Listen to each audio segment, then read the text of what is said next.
Homeless kid gave his only meal to a crying woman at the bus stop. He didn't know her ring meant the chapter. Jay knew the exact sound a stomach makes when it finally gives up. It wasn't a growl anymore. It was a hollow, angry twist, like someone wringing out a wet towel inside you.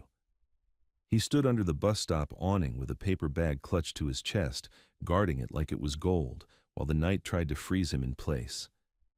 The bag held one thing: a soggy cheeseburger he'd gotten from a diner trash can before the cook saw him.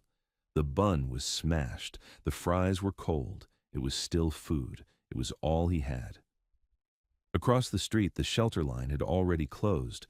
A security guard had waved Jay off like he was a stray dog, and the glass doors had swallowed the warmth behind them. Jay could have walked to the overpass where the wind didn't cut so hard, but the bus stop had light. Light meant people could see you. People seeing you meant you might not get jumped. He kept his eyes on the road, counting headlights, counting minutes, counting breaths. This was how you survived, one small math problem at a time. Then he heard it. Not a laugh, not a shout. A broken sound, like someone trying to breathe through a fist. A woman sat on the bench at the far end of the stop, half hidden behind the route map. Jay hadn't noticed her before. Maybe she'd been there the whole time, too quiet to register. She wore a dark coat that looked expensive even in the dim light, hair pulled back tight like she'd tried to stay in control and failed anyway. Her shoulders shook. Tears dropped straight onto her hands. Jay's first instinct was to look away. You didn't stare. Staring invited conversation, and conversation invited trouble. But the sound came again, raw, panicked, the kind of cry you hear when something is wrong in a way that doesn't fix itself. He took a step without deciding to. "Ma'am?" His voice came out thin. You okay?" The woman snapped her head up. Her eyes were red, but what hit him wasn't sadness. It was fear, sharp and scanning, like she expected someone to be standing behind him with a knife. "Don't," she whispered. "Please, just don't." Jay froze. His hand tightened on the bag. He should have listened. He should have backed off and let the night swallow her. That's what the street taught you. Don't touch other people's storms. But she looked at his bag like it was a life raft. Jay swallowed. The hollow twist in his stomach screamed at him to stop. Instead, he walked closer, slow, palms open so she knew he wasn't a threat. "It's not much," he said, and held out the paper bag like he was offering a peace treaty. "But you're shaking." The woman stared at the bag, then at him, then down at her hands like she couldn't remember how hands worked. She took it with fingers that trembled so hard the paper crinkled like leaves. For a second, she didn't eat. She just held it to her chest and breathed like the smell alone was keeping her alive. Jay stepped back, pretending he didn't care, pretending the hunger wasn't chewing through his ribs. He shoved his hands into his hoodie pockets, feeling the coin-sized hole in the fabric where cold air sneaked in. She took a bite. Small, careful, like she was afraid food was another thing the world could take away if she moved wrong. When she swallowed, something in her face broke all over again. "I'm sorry," she said, voice cracking. I didn't mean..." "It's fine," Jay cut in quickly, because apologies made things complicated. "Just eat." Her gaze flicked to his knuckles, scraped, dirty, the skin split from cold. Then it drifted to his wrists, thin under the frayed cuffs. And finally, it landed on her own right hand as she pulled the bag closer. That's when Jay noticed the ring. It wasn't a diamond. It wasn't shiny at all. It was heavy-looking, matte, like dark steel. The top had an engraved symbol he couldn't read from where he stood, sharp lines, a small crown shape, and beneath it a word that looked like CH something. The kind of ring men wore when they didn't need money to be dangerous. Jay's throat went tight. The woman followed his eyes and jerked her hand under the coat like she'd been burned. "Don't look at that," she said, almost angry, then immediately softer. "I'm sorry. I'm not mad at you. I'm just... I can't let anyone see it right now." Jay nodded fast. "I don't care about jewelry." "It's not jewelry," she murmured, and the way she said it made the night feel suddenly smaller. A bus whooshed past without stopping, empty, the driver not even glancing. The wind slapped their faces with sleet so fine it felt like sand. On the other side of the road, two guys loitered by a closed laundromat, pretending not to watch. Nobody in this neighborhood asked questions unless they were paid to. The woman took another bite. Her breathing steadied by a fraction. She kept her eyes down, but Jay could see her watching the road in her peripheral vision, tracking every car like it might be the one. Jay had been watched like that before. The look of somebody waiting for punishment to arrive. He shifted his weight. "You got somewhere to go?" She laughed once, bitter and quiet. "I did." Jay was about to say something, anything, when headlights slowed at the corner. Not a bus, not a taxi. A black sedan with tinted windows rolled too smooth for this part of town. It didn't stop at the light like it should have. It crawled, creeping, as if the driver was scanning the sidewalks. Jay felt the woman stiffen like a wire pulled tight. Her fingers crushed the paper bag. The burger slipped inside. She didn't seem to notice. The sedan turned into the lane closest to the curb and eased forward, then paused directly across from the bus stop. The passenger window slid down a few inches, just enough for a voice to leak out. "Ma'am," a man called, calm like he was ordering coffee. "You don't have to make this hard." Jay's heart kicked. The woman's face went white under the streetlight. Jay didn't know her name, didn't know why she was here. But he knew that tone. That was the tone of someone who believed they had the right to take you. The woman rose too fast. Her knees wobbled. She looked like she might run, but her feet didn't move. Like fear had glued her to the concrete. Jay's brain screamed at him to step away, to let it happen, to disappear. Instead, he stepped forward. He moved between the bench and the curb, blocking the sedan's view of her as much as a skinny kid in a torn hoodie could. He lifted his chin and forced his voice to steady. "Bus stop's public," he said. "Keep driving." The man in the car chuckled. "Son, this doesn't involve you." Jay felt the woman behind him inhale sharply, like she wanted to pull him back, like she didn't want him to get hurt for her. That alone made Jay stay planted. "I said keep driving," Jay repeated louder, because sometimes volume was armor. The sedan's engine idled, patient. The window lowered another inch. Jay could see the edge of a man's cheek, the glow of a cigarette, the cold shine of a watch. "Last chance," the man said. "Step aside." Jay's hands shook, so he clenched them into fists in his pockets. He wished he had something, anything, a pipe, a brick, a phone. All he had was emptiness and a stomach full of regret. Behind him, the woman whispered, "Kid, please." Jay didn't turn. "Go," he muttered back. "Run."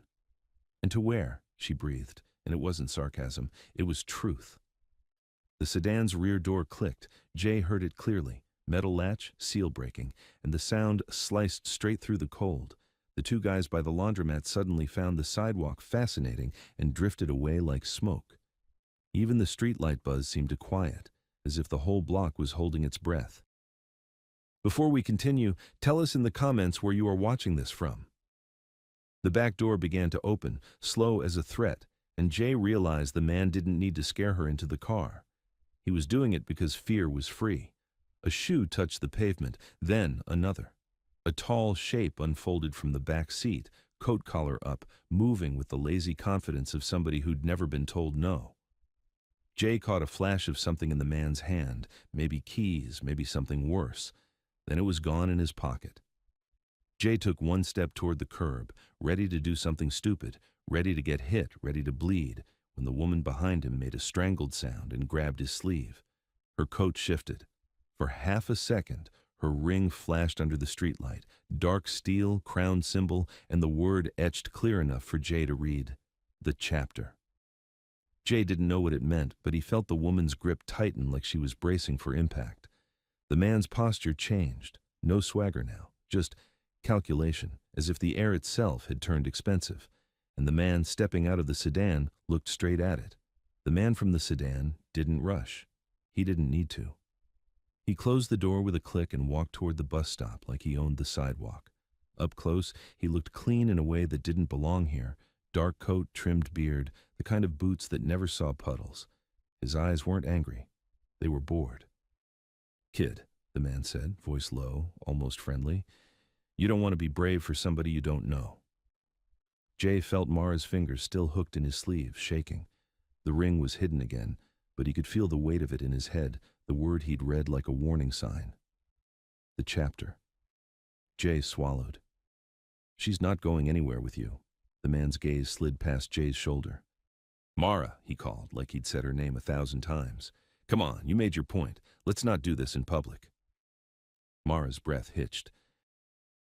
Jay glanced back just enough to see her eyes widen at her own name being used. She wasn't just afraid. She was angry, too, like fear had finally found something to lean on. I'm not your property, she said, voice thin but steady. The man smiled without warmth. No, but you're somebody's, and he's waiting. Jay felt his spine stiffen. Somebody's. The words were a chain, said so casually it made Jay's hands curl into fists again. The man stopped 3 steps away, close enough Jay could smell cigarette smoke and expensive cologne trying to cover something sharper underneath. Step aside, he repeated, softer now, like he was talking to a dog. Jay didn't move. The man's eyes dropped to Jay's paper-thin hoodie, to the shoes with the split sole. You hungry? He asked. You look hungry. Jay's throat burned. Keep talking and you'll get hungry too, Jay said, and he hated how small it sounded. The man chuckled. Then his gaze flicked toward the bench, toward Mara's hands, as if he could still see the ring through fabric. You don't understand what you're standing in front of, he said. Jay lifted his chin. Then explain it. The man leaned in a fraction. That ring on her finger? It means people die when she says a word. It means doors open. It means protection. He paused, watching Jay's face. But it also means she belongs. And tonight, she stepped out of line. Mara sucked in air behind Jay. Shut up. The man's smile widened. There she is. Jay's stomach twisted again, not from hunger this time. From the way the man enjoyed it, Jay's mind raced through options. Run, fight, scream. Screaming wouldn't do anything. Nobody cared about a homeless kid yelling. Fighting would be one punch and it was over. Run. He turned his head slightly. When I say go, he whispered, you go. Don't think. Mara's voice came out like sandpaper. He'll catch me. Jay didn't answer because she was probably right. The man shifted his weight and Jay saw his right hand slide into his coat pocket. Slow, practiced, the kind of motion that made you feel stupid for standing still. Jay acted before he could lose his nerve. He stepped forward, closing the distance, making it harder for the man to pull anything out without Jay seeing it. Back up, Jay snapped. The man's eyes narrowed, surprise, then irritation. You've got courage, he said. I'll give you that. The man's left hand shot out, not for Jay, for Mara. He grabbed Jay's shoulder and shoved him sideways with a force that punched the air out of his lungs. Jay stumbled, catching himself on the pole with the root numbers, pain flaring down his arm. In that same motion, the man lunged past him, reaching for Mara's coat. Mara cried out and swung the paper bag like it was a weapon. Fries scattered onto the wet concrete. The man caught her wrist and yanked her up off the bench. Jay saw Mara's other hand fly up, fingers clawing at the man's sleeve, and the ring flashed again. Dark steel, crowned mark, so close the streetlight burned on it. The man's eyes locked onto it, his mouth tightened like he'd found exactly what he came for. He didn't pull Mara toward the car. He twisted her hand brutally, trying to strip the ring off. Mara screamed. Jay moved without thinking. He drove his shoulder into the man's side with everything he had. The impact wasn't much. Jay was skin and bone, but it was enough to knock the man off balance. The man hissed and shoved back, elbowing Jay in the ribs. A white-hot bolt of pain exploded through Jay's chest. Jay folded for a second, gagging, then forced himself upright and swung a fist. His knuckles slammed into the man's jaw. Jay felt teeth through skin. The man's head snapped to the side, more shocked than hurt, and Jay's fist went numb instantly. For one insane second, the man stared at Jay like he couldn't believe he'd been touched. Then, the man's hand came out of his pocket. A compact pistol, black and casual as a wallet. Jay froze. His brain went empty except for one thought. This is it. Mara stopped screaming. Her eyes went wide and bright with terror. The man didn't aim at Mara. He aimed at Jay, right between his eyes, like Jay was a bug on glass. Now, the man said, voice flat. Step away. Jay's mouth opened, but no sound came. Somewhere down the block, a couple walked out of a corner store, laughing, plastic bags swinging. They hadn't seen yet. Jay wanted to scream at them to run. He couldn't even breathe. Mara's voice cut through the silence. Don't, she said, and it wasn't a plea. It was an order. The man didn't look at her. "You don't get to order anyone tonight." Jay's eyes flicked to Mara's hand. The ring was half off her finger now, twisted at an angle, skin red beneath it. Jay made a choice that felt like falling. He lifted his hands, palms out, and took one slow step backward, drawing the man's attention fully onto him. If the man was looking at Jay, he wasn't ripping Mara apart. "Okay," Jay rasped. "Okay, just don't hurt her." The man's gun tracked with Jay's movement, steady.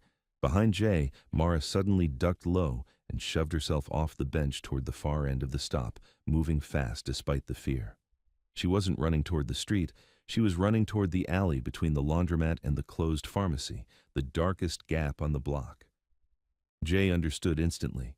If she disappeared into the alley, the gun might follow her instead. Jay's lungs burned. He had to keep the man looking at him. "Hey!" Jay barked louder than he'd ever dared. "You want her? You gotta go through me." The words were stupid. Hero words, the kind of words people with parents said. The man's eyes narrowed. "I will," he said. He stepped forward and jabbed the pistol into Jay's chest hard enough to bruise. "On your knees." Jay's knees hit the wet concrete, cold soaked through his jeans. His ribs screamed with every breath. The man angled the gun down, pressing it against Jay's forehead. Jay could smell the oil on the metal. He could feel the tremor in his own skull. This was what dying was, a moment that lasted too long. Mara's footsteps splashed behind them, racing. Then, silence. Jay didn't dare look. He kept his eyes locked on the man's face, trying to read what would happen a half-second before it did. The man listened too. His head turned slightly toward the alley. Jay saw his chance and took it. He lunged forward, grabbing the man's wrist with both hands and twisting with all his strength, trying to shove the gun away from his head. The gun bucked in their grip, a sharp metallic jerk. A deafening crack split the night. The bullet punched into the bus stop sign above them, sparks spitting out, metal shrieking. Jay's ears rang so hard he thought he'd gone underwater. The man cursed and drove his knee into Jay's stomach. Jay folded, gagging, the world tilting. The gun came free. Jay looked up just in time to see the man bring it back around. A flash of movement, Mara, charging out of the alley instead of staying hidden. She slammed into the man's arm from the side, throwing off his aim. Another crack ripped the air, the bullet tearing into the asphalt near Jay's knee. Mara grabbed Jay's hoodie and yanked. "Move!" she shouted. Jay scrambled up, pain everywhere, vision tunneling. They ran, stumbling, slipping, toward the crosswalk, toward anything with people. The sedan's engine roared to life. Jay heard the man behind them shout something into his phone, short, urgent words. He wasn't alone. He was never alone. They reached the curb, and headlights blasted them as a car swerved and honked, missing them by inches. Jay dragged Mara onto the median, both of them gasping, wet and shaking. Mara looked down at her hand. Her ring was gone. Her face drained so fast Jay thought she might faint. "No," she whispered, and it wasn't about jewelry. It was about what came with it. Jay's eyes scanned the street, the sidewalk, the puddles. Nothing. Mara grabbed his arm with a strength that didn't match her trembling. "We have to find it," she said. Jay stared at her. "You almost got shot. We're leaving." Mara's eyes snapped up, wild. "If that ring is in his hands," she swallowed hard. "If he has it, he can walk into places he shouldn't. He can make people believe things. He can start a fire and blame it on us." Jay didn't know who us was, but he believed her. The sedan rolled up to the curb again, angling to cut them off. The window dropped. The man inside was bleeding at the corner of his mouth now, and he was smiling. Jay's chest tightened. "Mara," Jay whispered, tasting her name like it was dangerous. "Who are you?" Mara didn't answer. She just looked past the car, past the street, toward the far end of the block where the night had deepened. A low vibration rose through the pavement. At first, Jay thought it was thunder. Then the sound separated into pieces, multiple engines, heavy, synchronized, coming fast. Mara's eyes glistened with something new. Not relief, not fear, recognition, and the man in the sedan stopped smiling. The rumble wasn't one bike. It was many, heavy engines sinking into a single growl that crawled up the street and through Jay's ribs. The sedan's brake lights flared, then dimmed, like the driver couldn't decide whether to bolt or play innocent. Mara's fingers stayed twisted in Jay's sleeve. "They're here," she whispered, and her voice carried recognition, not relief. Jay didn't ask who. He already felt it, the way the block changed when real power showed up. Even the two guys who'd been lingering by the laundromat slipped away into the darkness without a word, like the street itself was clearing the stage. The first motorcycle rounded the corner, headlights split like a stare. Then, two more. Then a whole line pouring into the street and fanning out with quiet precision. No horns, no shouting. Just bodies and steel taking space. In seconds, the sedan was boxed, one bike tight behind the bumper, two angled at the doors, another up front like a gate. More bikes rolled past and took the corners, blocking the cross street, turning the whole intersection into a cage. The engine stayed idling, low and steady, a warning you could feel in your teeth. Men stepped off their bikes in leather cuts and dark gloves. The patches on their backs were dark in the light, but the lettering still read clear enough for Jay to catch it. The chapter. His stomach sank. The ring wasn't a random thing. It matched them. One of them spotted Mara and walked straight to her, ignoring Jay like he was air until he wasn't. "Ma'am," he said, voice roughened by the cold. "Are you hurt?" "I'm fine," Mara lied. Her wrist was already swelling where the attacker had twisted it, and the lie sounded like a door held shut with a shaking hand. Another man, older, gray at the temples, kept his eyes on her hands. "Where's the ring?" Mara's throat worked. "It's gone." That sentence tightened everything. The bikers didn't panic. They simply closed the circle, shoulders squaring, eyes sharpening, like a switch flipped. A few of them spoke into their phones in short, clipped phrases. Others scanned the sidewalks, the alley mouths, the rooftops, not looking for a ring, looking for the next move. The gray-haired man nodded toward the sedan. "Then it's in there." He approached the driver's window. "Roll it all the way down." The window lowered an inch. The biker's fist went through the glass in one brutal motion. Shards sprayed across the seat. A hand reached in, unlocked the door, and yanked it open like tearing paper. "Out," the biker said. The driver stumbled out, hands raised, breathing hard, eyes wide now, boots crunching on glass. Another biker pinned him against the hood, hard enough to make the metal groan, controlled enough not to look like a beating. The back door opened slowly. The man who'd shoved Jay stepped out and straightened his coat like this was still his street. His jaw was swelling now, mouth cut at the corner. He looked at Mara and tried to smile. "See," he said, "you can't hide." A gloved hand grabbed his throat and drove him into the sedan's side. The door caved with a deep dent. The man coughed, eyes watering. "Where is it?" the biker asked, voice flat. "What?" the man rasped, acting dumb like he'd forgotten what hands were for. A knife appeared, not stabbing, just present. The blade hovered near his cheek, bright and calm. "Don't play," the biker warned. "Not tonight." Mara stepped forward, forcing her voice steady. "Stop. Not here." The biker hesitated, then released the man with a shove. It was the first time Jay saw them take an order from anyone, and it told him exactly who Mara was in this world. The gray-haired man turned to her. "We need you off the street, ma'am. Now." Mara nodded once, but her eyes flicked to Jay. "Dane's coming?" A ripple passed through the group at the name. Respect, fear, something like both. "Minutes," the gray-haired man said. "He heard the call. He's on his way." Jay's stomach dropped. Dane wasn't a cop. Dane was the reason these men moved like one organism. If Dane decided Jay was a problem, there wouldn't be a debate. There wouldn't even be an argument. There would just be a vanishing. The attacker spat blood, eyes flashing at Mara. "He can't save you," he muttered. A punch landed in his ribs, quick and quiet, and he folded with a sharp cough. The biker who hit him didn't look angry. He looked bored, like swatting a fly. Then the gray-haired man's attention cut to Jay like a blade. "You," Jay straightened, pain flaring in his ribs. "Me." "Name," Jay hesitated. "Name's got you found." But there was no point pretending. "Jay." The man looked him over. Split knuckles, wet jeans, hunger carved into his face. "You were with her when it happened." "Yeah," Jay said. "Some guy tried to grab her. He tried to rip the ring off. I didn't take anything." "Rings don't vanish," the gray-haired man said. Jay's jaw clenched. "We fought. We ran. She looked down. It was gone." Bikers shifted closer. Not rough, just inevitable.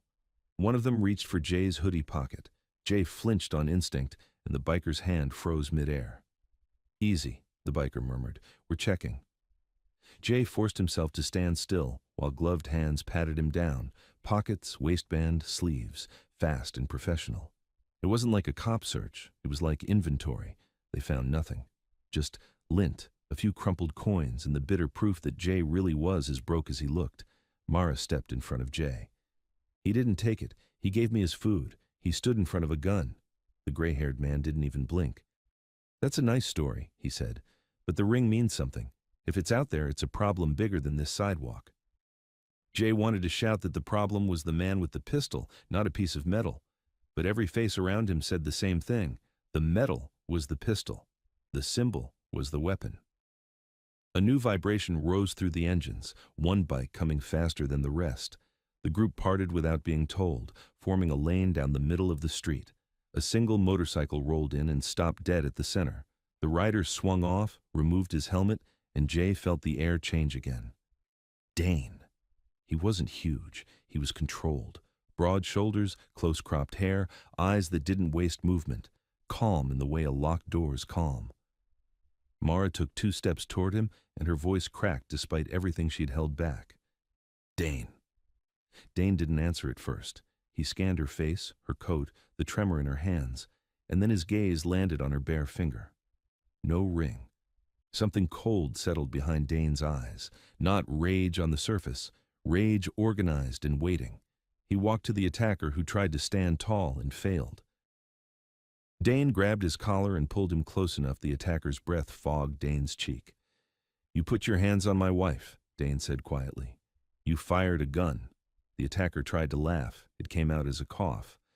"You think this is personal," he rasped. "It's business." Dane's voice stayed low. "Business doesn't bleed in my street unless I allow it." The attacker's eyes flicked toward Jay, like he wanted a new target, a softer one. Dane followed the glance. For the first time, he looked at Jay. One quick sweep that somehow felt like being stripped clean. Jay felt the weight of it settle on his bruises, his hunger, his existence. "Who's that?" Dane asked. "Kid says he's Jay," the gray-haired man replied. "He was with Mara. Ring's missing. He claims he didn't take it." Dane's gaze stayed on Jay. Missing how? Jay's throat was dry. He was twisting her hand. "We fought. We ran." She looked down, and it was gone. Dane's voice stayed calm. "And where were your hands when it disappeared?" Jay stared at him. "Trying not to die." A couple bikers made a low sound, half amusement, half warning. Dane didn't react. He just watched Jay like he was weighing metal in his palm. Mara stepped beside Dane. "He saved me," she said, firmer now. "He didn't steal anything." Dane finally touched Mara, 2 fingers under her chin, gentle and precise. He turned her wrist, seeing the swelling, the finger marks. "You're hurt." "It's nothing," Mara whispered, but her eyes shone. Dane's jaw flexed. He turned to the gray-haired man. "Search the car. Search them. Find the ring."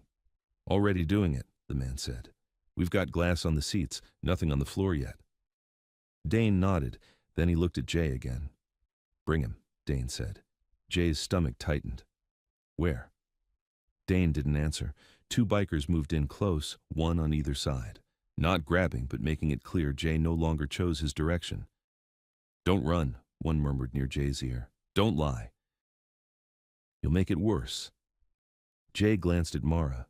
She met his eyes, guilt flashing there now, like she understood her world had just closed around him and there was no clean way to reopen it. A biker called from the curb. "Dane! Found something!" The gray-haired man lifted a dark ring between thumb and forefinger, wet from a gutter puddle. The crown symbol caught the streetlight. Jay's breath hitched. Then the man lifted his other hand. A second ring. Identical. The street went still. Even the engines seemed to hold their breath. Dane's eyes locked on the 2 rings. "Where did you get those?" he asked, voice like ice over steel. "One by the median," the gray-haired man said.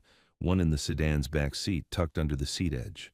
The attacker smiled through blood, and for the first time, Jay understood why. The man wasn't trapped. He was delivering a message. "See?" the attacker whispered. "Now you don't know which one is hers. Now you don't know what's real." Dane looked at Mara's bare finger, then at Jay, and something sharper than suspicion entered his face. Calculation mixed with anger, aimed in every direction at once. "Take them all," Dane said. "Right now. Nobody leaves my sight." They didn't argue after Dane's order. The whole block snapped into motion like a single machine. Two bikers zip-tied the attacker's wrists and shoved him against the dented sedan. The driver got the same treatment, shaking so hard his teeth clicked. Phones, keys, and a spare magazine were emptied onto the hood. The pistol was bagged like it was nothing special. Nobody shouted. Nobody needed to. The engines idled like a low warning. Holt, gray hair, steady eyes, took both rings and sealed them inside a small black pouch. "Nobody touches this," he said, and the men nearest him nodded like he'd read a rule off a wall. Jay tried to step toward Mara, but a biker drifted into his path, silent and firm. Mara's gaze caught Jay's for a second. "I'm sorry," she whispered, and it sounded like she meant it. Dane guided her toward his bike, kept one hand near her elbow without grabbing. He said something low to her. Mara nodded, swallowing hard, then looked back at Jay like she wanted to pull him with her and couldn't. Dane turned to Jay. The streetlight caught the bruise on Jay's throat and the fresh split on his knuckles. "You took a shot for someone you didn't know," Dane said. Jay's ribs burned. He was going to hurt her. Dane's eyes stayed flat. "Why'd you stay?" Jay hated how simple the answer was. Because she was crying. For a beat, Dane just watched him. Then he looked to Holt. "Separate vehicles. Mara with me. Those two in the back. The kid in the middle. Holt handles him." Jay's stomach dropped. "I'm not going anywhere with you."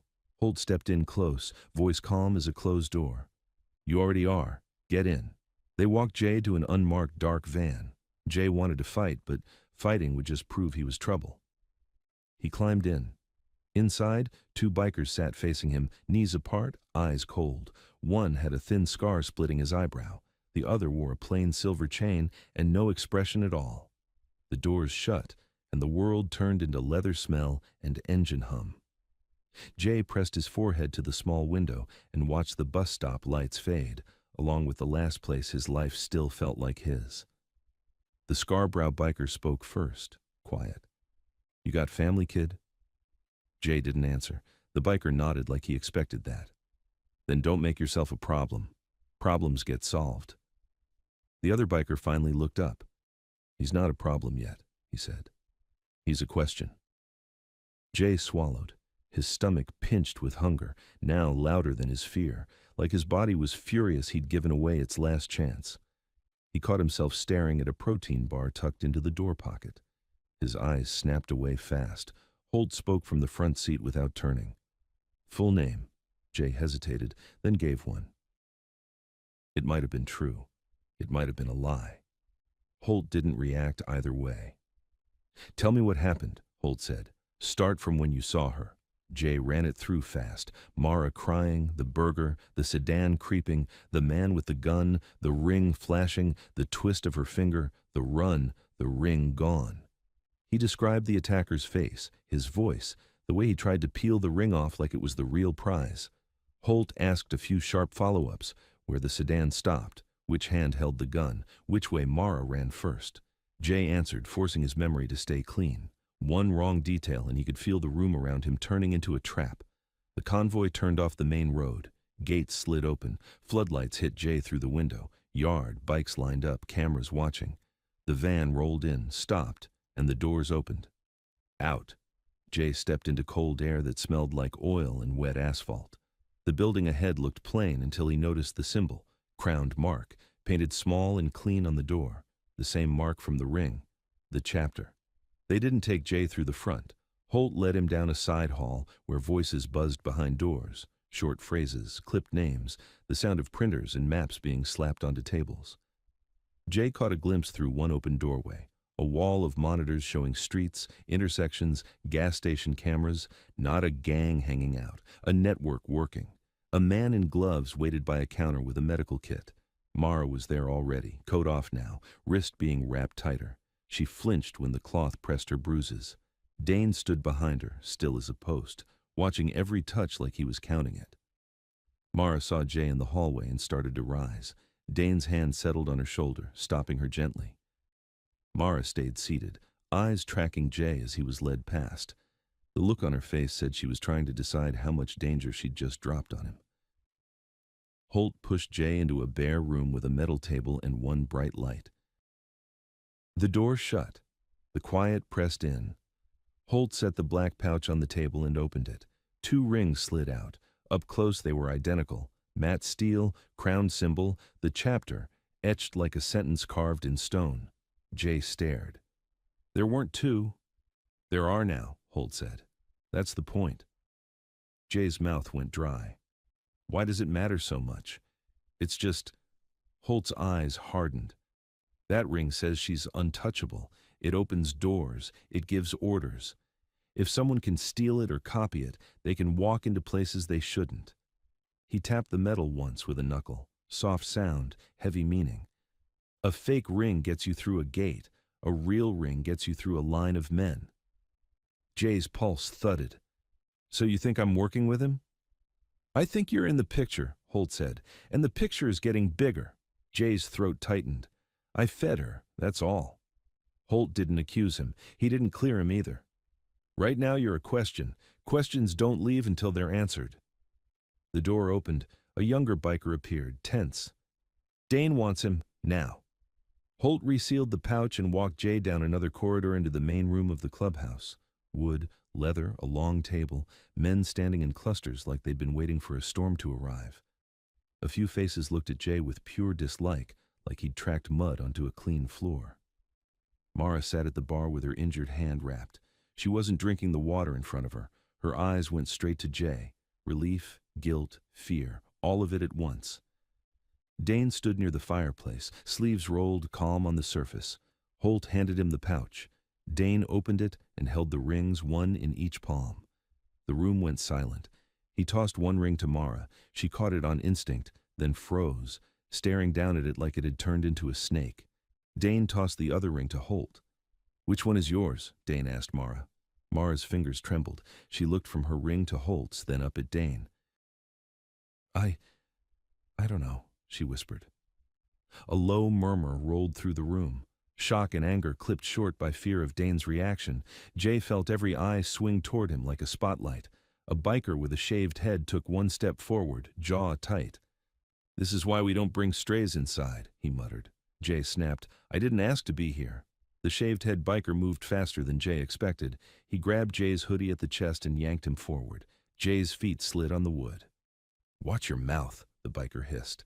Holt stepped in instantly, hand clamping the biker's wrist. Rake, Holt said, voice warning. Rake didn't let go. Kids breathing too loud for someone innocent. Dane's voice cut across the room, quiet but absolute. Let him go. Rake released Jay like the order burned. Jay stumbled back, ribs screaming. Dane walked to the attacker, who was on his knees near the wall, hands zip-tied, face bruised, still wearing that crooked grin. The driver sat beside him, pale and shaking, eyes begging for mercy from men who didn't offer it. Who gave you the second ring? Dane asked quietly. The attacker spat blood. You've got a leak, he rasped. That's the message. Dane stared at him a moment, then turned, slow, and looked straight at Jay. Jay's throat tightened. I didn't... Dane lifted a hand, stopping him with a gesture alone. He stepped close enough that Jay could see the controlled anger sitting behind his eyes. Why'd you stay? Dane asked again, softer. Jay forced the words out. Because she was alone. Dane held Jay's gaze, then turned to the room. Lock the yard, he said. Nobody leaves. Pull every camera within 3 blocks. Stores, gas stations, traffic cams. I want that bus stop rebuilt frame by frame. He nodded to another man. Sweep the gutters, the alley, the trash. If there's a third ring, I want it. Jay's stomach lurched. Third ring. Dane's eyes came back to Jay, colder now.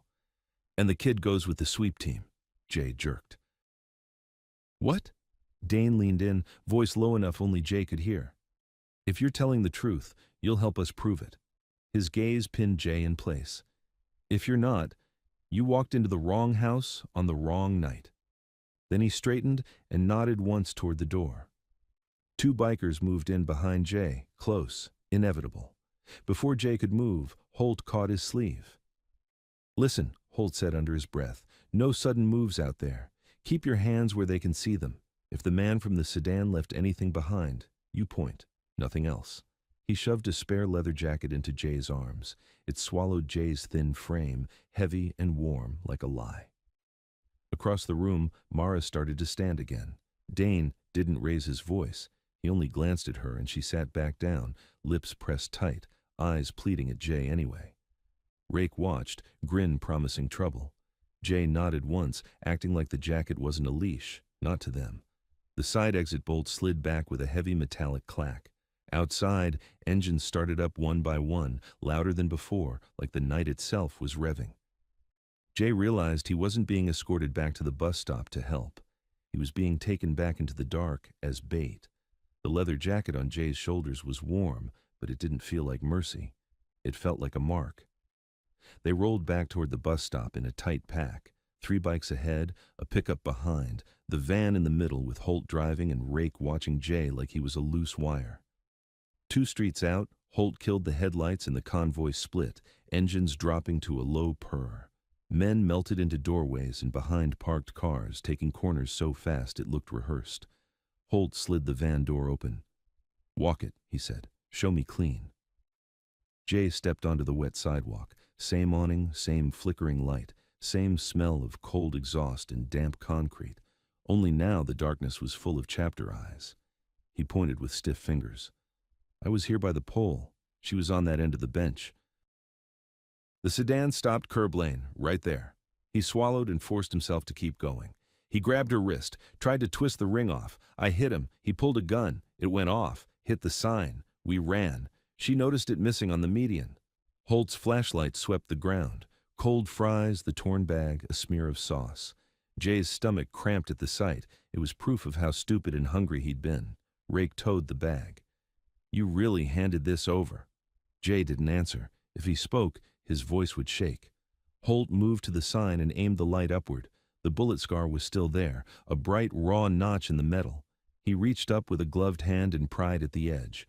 A flattened slug dropped into his palm with a dull tick. "Bag it," Holt said, and someone immediately produced a small evidence pouch like they'd done this their whole lives. 2 men worked the gutter with magnets, another checked the alley with a mirror and a light. Holt crouched at the base of the sign and scraped a fingertip through the wet grit. "Filings," he murmured. "Dark metal." Jay frowned. "From the ring?"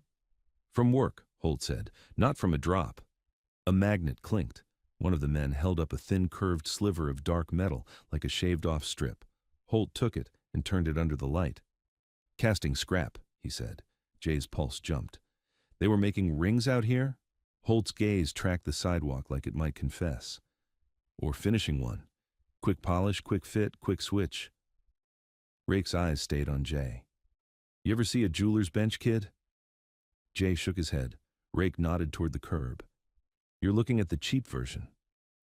From the alley, a voice called, "Got something." Holt moved in. Jay followed, then caught himself and kept his hands visible like Holt warned. A tiny plastic disc was stuck to the brick, half hidden by grime. Holt peeled it off. "Tracking tag." Rake's mouth tightened. "They didn't find her." "They followed her."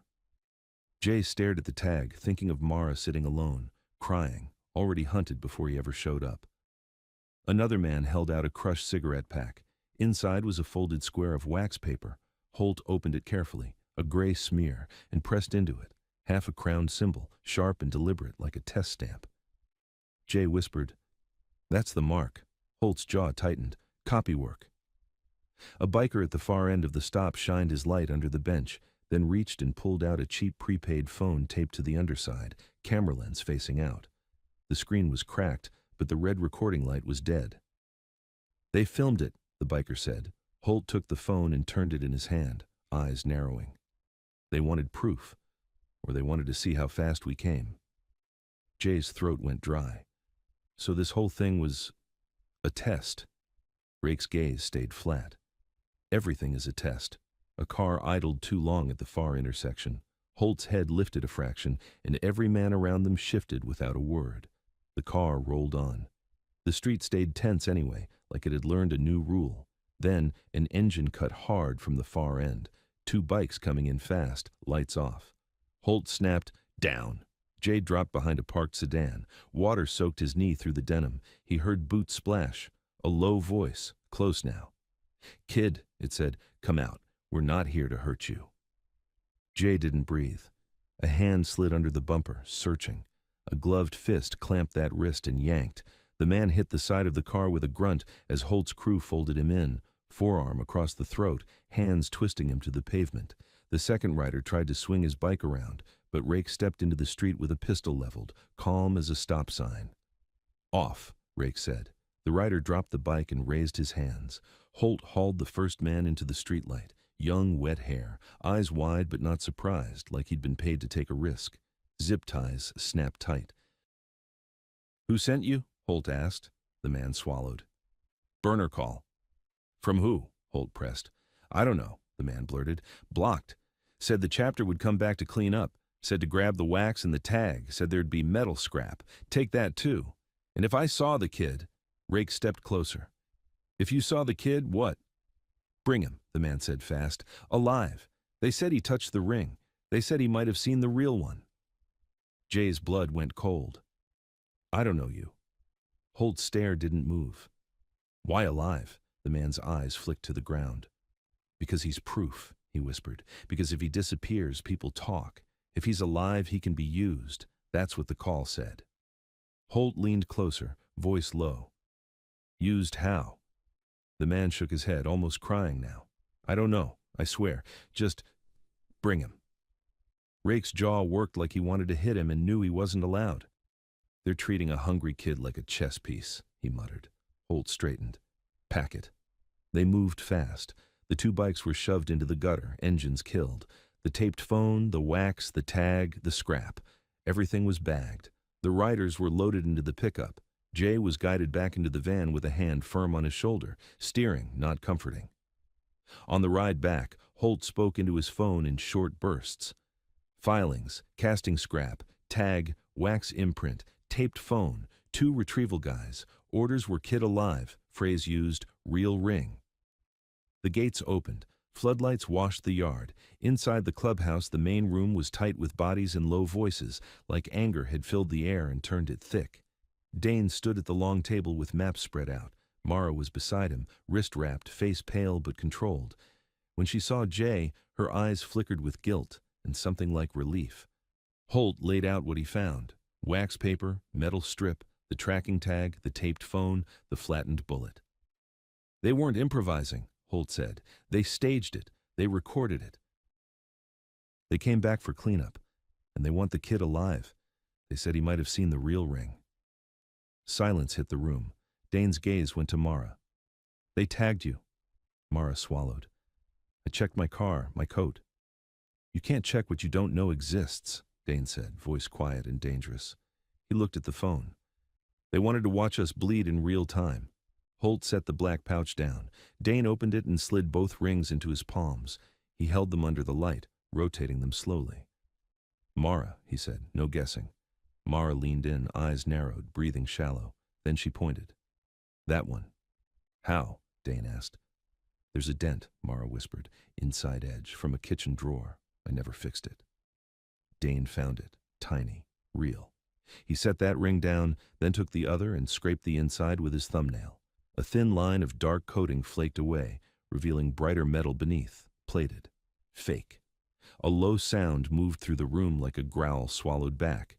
Dane set the fake ring down gently, like it was a grenade. "Someone had access," he said. "Close access. Close enough to copy weight, cut, mark." His eyes swept the men.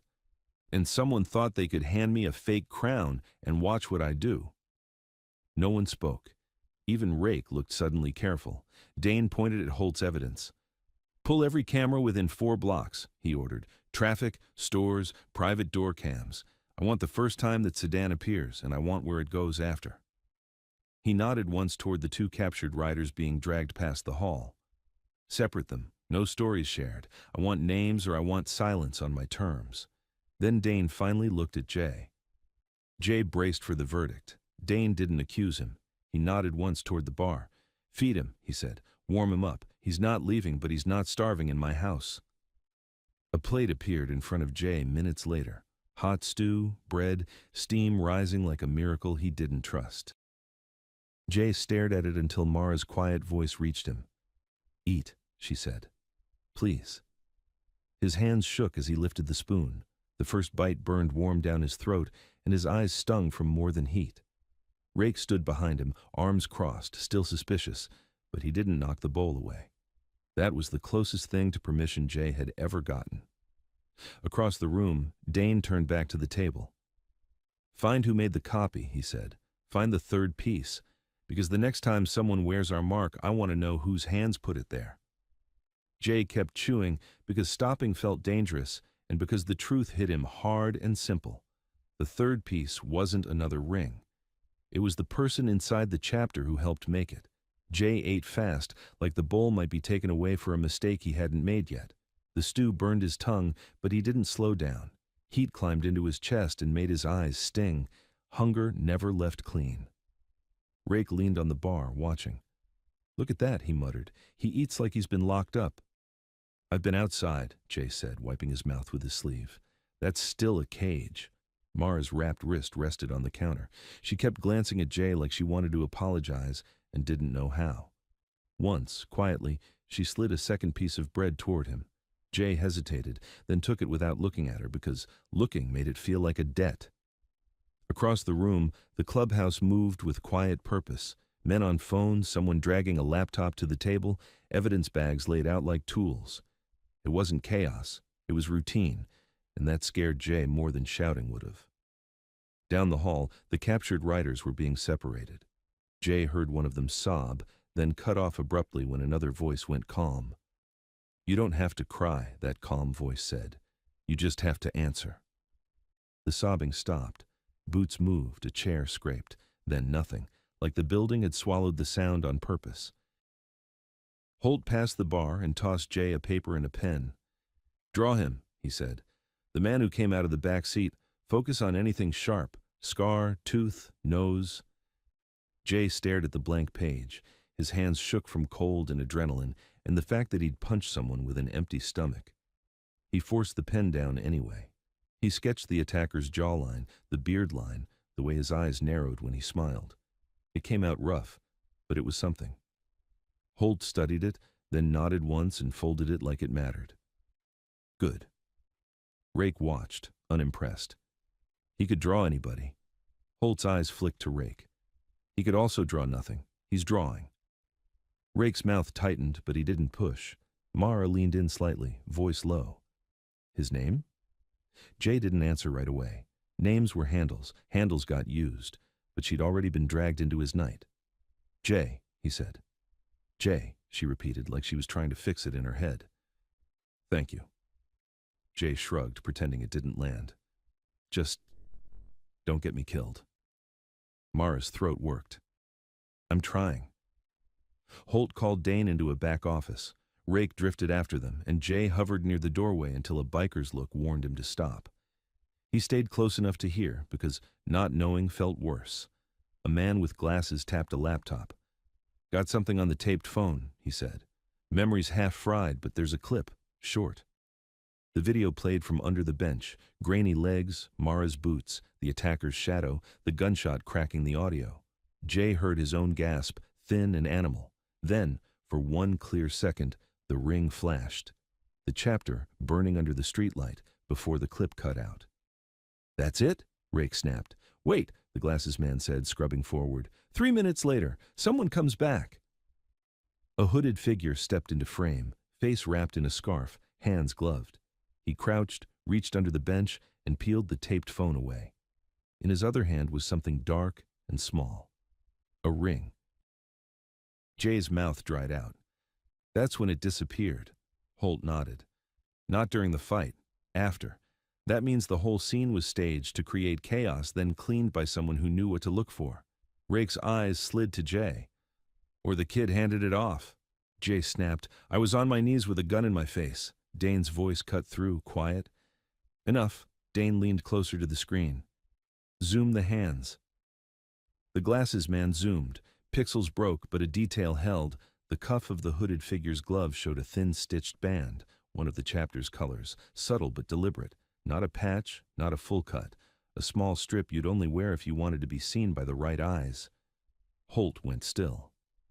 "That's ours." Mara's voice turned tight. So it's one of you? Or someone wants you to think it is, Holt said, but his face didn't like the words. Dane didn't look at Mara yet. He watched the frame like it might blink. Pause it, Jay pointed. Right there, his wrist. For a split second, where the glove tugged back, black ink showed, a straight line and a small hook-like curve at the edge of a wrist tattoo. Holt exhaled once, sharp. I've seen that. Dane's eyes met Holt's. Holt didn't add another word. He didn't have to. The silence between them was its own answer. Dane walked back into the main room. Clear the room. Men moved out instantly. Soon it was only Dane, Holt, Rake, two senior guys, Mara and Jay. Jay's ribs throbbed in the quiet. Dane set the fake ring on the table. This is a message, he said. They want me reacting blind and loud. They want me burning the street looking for a piece of metal while the real move happens somewhere else. Rake's jaw clenched. So what's the move? We don't give them what they expect, Dane said. We find who made the plating. We find who wore our color at that bench, and we find who tagged my wife. Mara bristled. They tagged me twice, she admitted, then lifted her coat sleeve. When we got here, I felt something scratching. I thought it was a seam. Holt stepped in and turned the sleeve inside out. Sewn into the hem was a tiny second disc, smaller than the first, camouflaged under black thread. Jay's stomach sank. That was on you the whole time. Mara's face went pale. So they could have followed me here. Holt clipped the disc free and dropped it into an evidence bag like it was venom. If they had a live receiver close enough, yes, he said. But we're jammed in the yard, cameras, gates. They don't get in unless someone opens the door. Rake's eyes flicked around the room, suddenly sharp. Unless? Dane didn't react outwardly, but something tightened in his posture. Who had eyes on her route? He asked. One of the senior guys answered carefully. She left the diner alone, Mara snapped. I didn't tell anyone. Rake's tone turned ugly. Somebody still knew. Holt's phone buzzed. He listened, then his face tightened. We got a ping. Dane's eyes lifted. From the tracker. From the device waking when we powered it, Holt said. It reached for a network before it died. Tower hit is east, industrial strip, old machine shops. Rake let out a short laugh. Someone's stamping crowns in a machine shop. That's cute. It's not cute, Holt said. It means they've got tools, press, die, maybe a CNC engraver.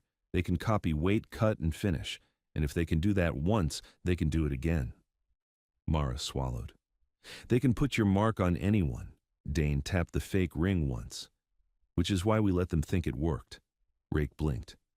You want to let the fake ring go? I want the hand that picks it up, Dane said. The hand that thinks it's holding power. He turned his gaze to Jay. You're coming. Jay's stomach dropped. No, I told you what I saw. I gave you his face. I drew him. Dane's voice stayed level. They asked for you alive. That means you're part of their plan, whether you like it or not. Rake's mouth twitched. Chess piece. Mara stood. He's a kid. Dane looked at her, softer for one breath, then cold again. And predators love kids who think they can walk away. They disappear kids because nobody looks. Not in your neighborhood, Jay. Jay flinched at his own neighborhood being said like a diagnosis. Holt stepped between them. Jay, you sit in the van. You keep your hands visible. If you recognize the man from the sedan or the way he moves, you point. That's it. Jay wanted to say no again, but the word tasted like walking back into the cold with a target on his back. He nodded once, hated himself for it. Dane nodded to Holt. Bring the fake ring, he said. Not the real one. If they're watching, I want them seeing the bait. Holt pocketed the plated ring in an evidence sleeve.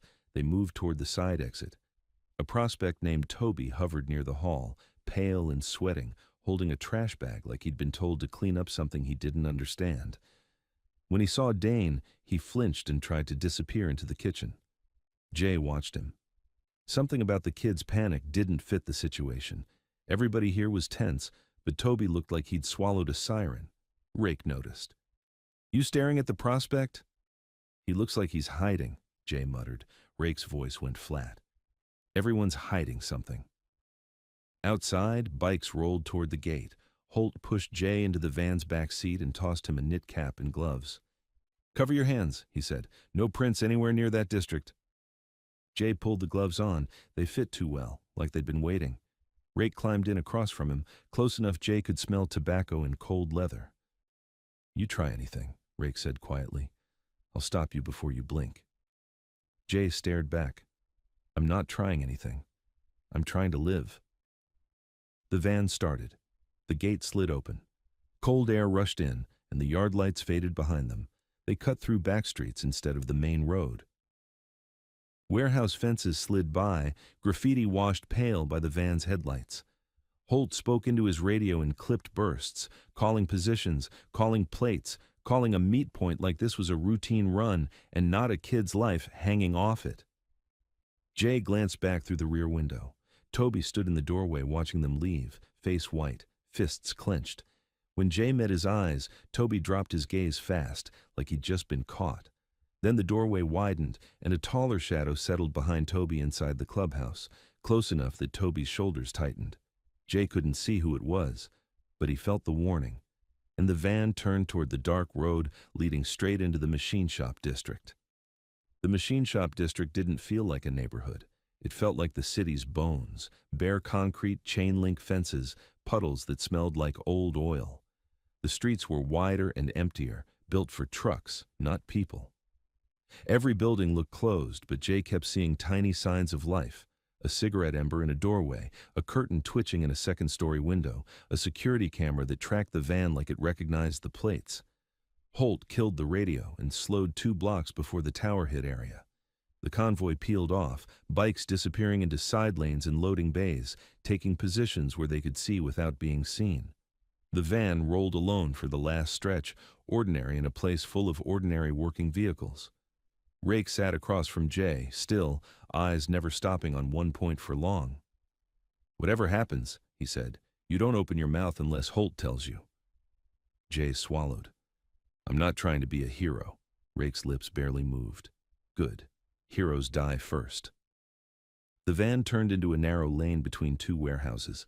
Holt stopped under a broken light and shut off the engine. Silence hit hard. In the distance, a train clanked along, metal screaming on metal. Holt leaned back, voice low. "This is the block. Whoever woke that tracker up was within range of a receiver here." He pointed through the windshield. "That building with the rolled-down bay doors, Keller Fabrication, cameras on the corners, fresh locks, too fresh for a place that closed 2 years ago." Jay peered out. The warehouse looked dead, but the asphalt in front of the bay doors was darker, like it had been washed recently. And there were tire marks that hadn't been there long, crisp in the damp. Rake's hand rested near his waistband. "Smells like a trap." "Everything smells like a trap," Holt murmured, echoing Rake from earlier like it was a rule. A voice crackled in Holt's earpiece, quiet. "Eyes on the front. 2 inside the office window, 1 pacing." Holt answered with 1 word. "Copy." Jay's heart kicked. "There are people in there." Rake's eyes cut to him. "No kidding." Holt opened the glove compartment and pulled out a small evidence sleeve. Inside, the fake ring sat on foam, dull and innocent. Holt held it like he hated it. Dane's voice came through Holt's earpiece, calm and close, like he was standing right outside the van. "We don't storm it, not yet. We see who reaches." Holt clicked twice into the mic. "Understood." Jay stared at the ring. "How do you make them reach?" Rake's gaze stayed forward. "You give them the illusion of a win." A shadow moved in the side mirror. A chapter bike rolled up soundless with the engine low, rider masked by a helmet. The rider leaned in just enough to pass Holt a small brown envelope, then vanished back into the dark like he'd never existed. Holt opened it. Inside was a thin folded card, blank on one side, on the other, a set of printed coordinates and a time, 1:20. Under it, a single sentence in block letters, "Bring the crown, come alone." Jay's stomach tightened. "They're talking to you." "They're talking to Dane," Holt said. "They want the king on the board." Rake snorted. "Not happening." Holt tapped the time. "We're early."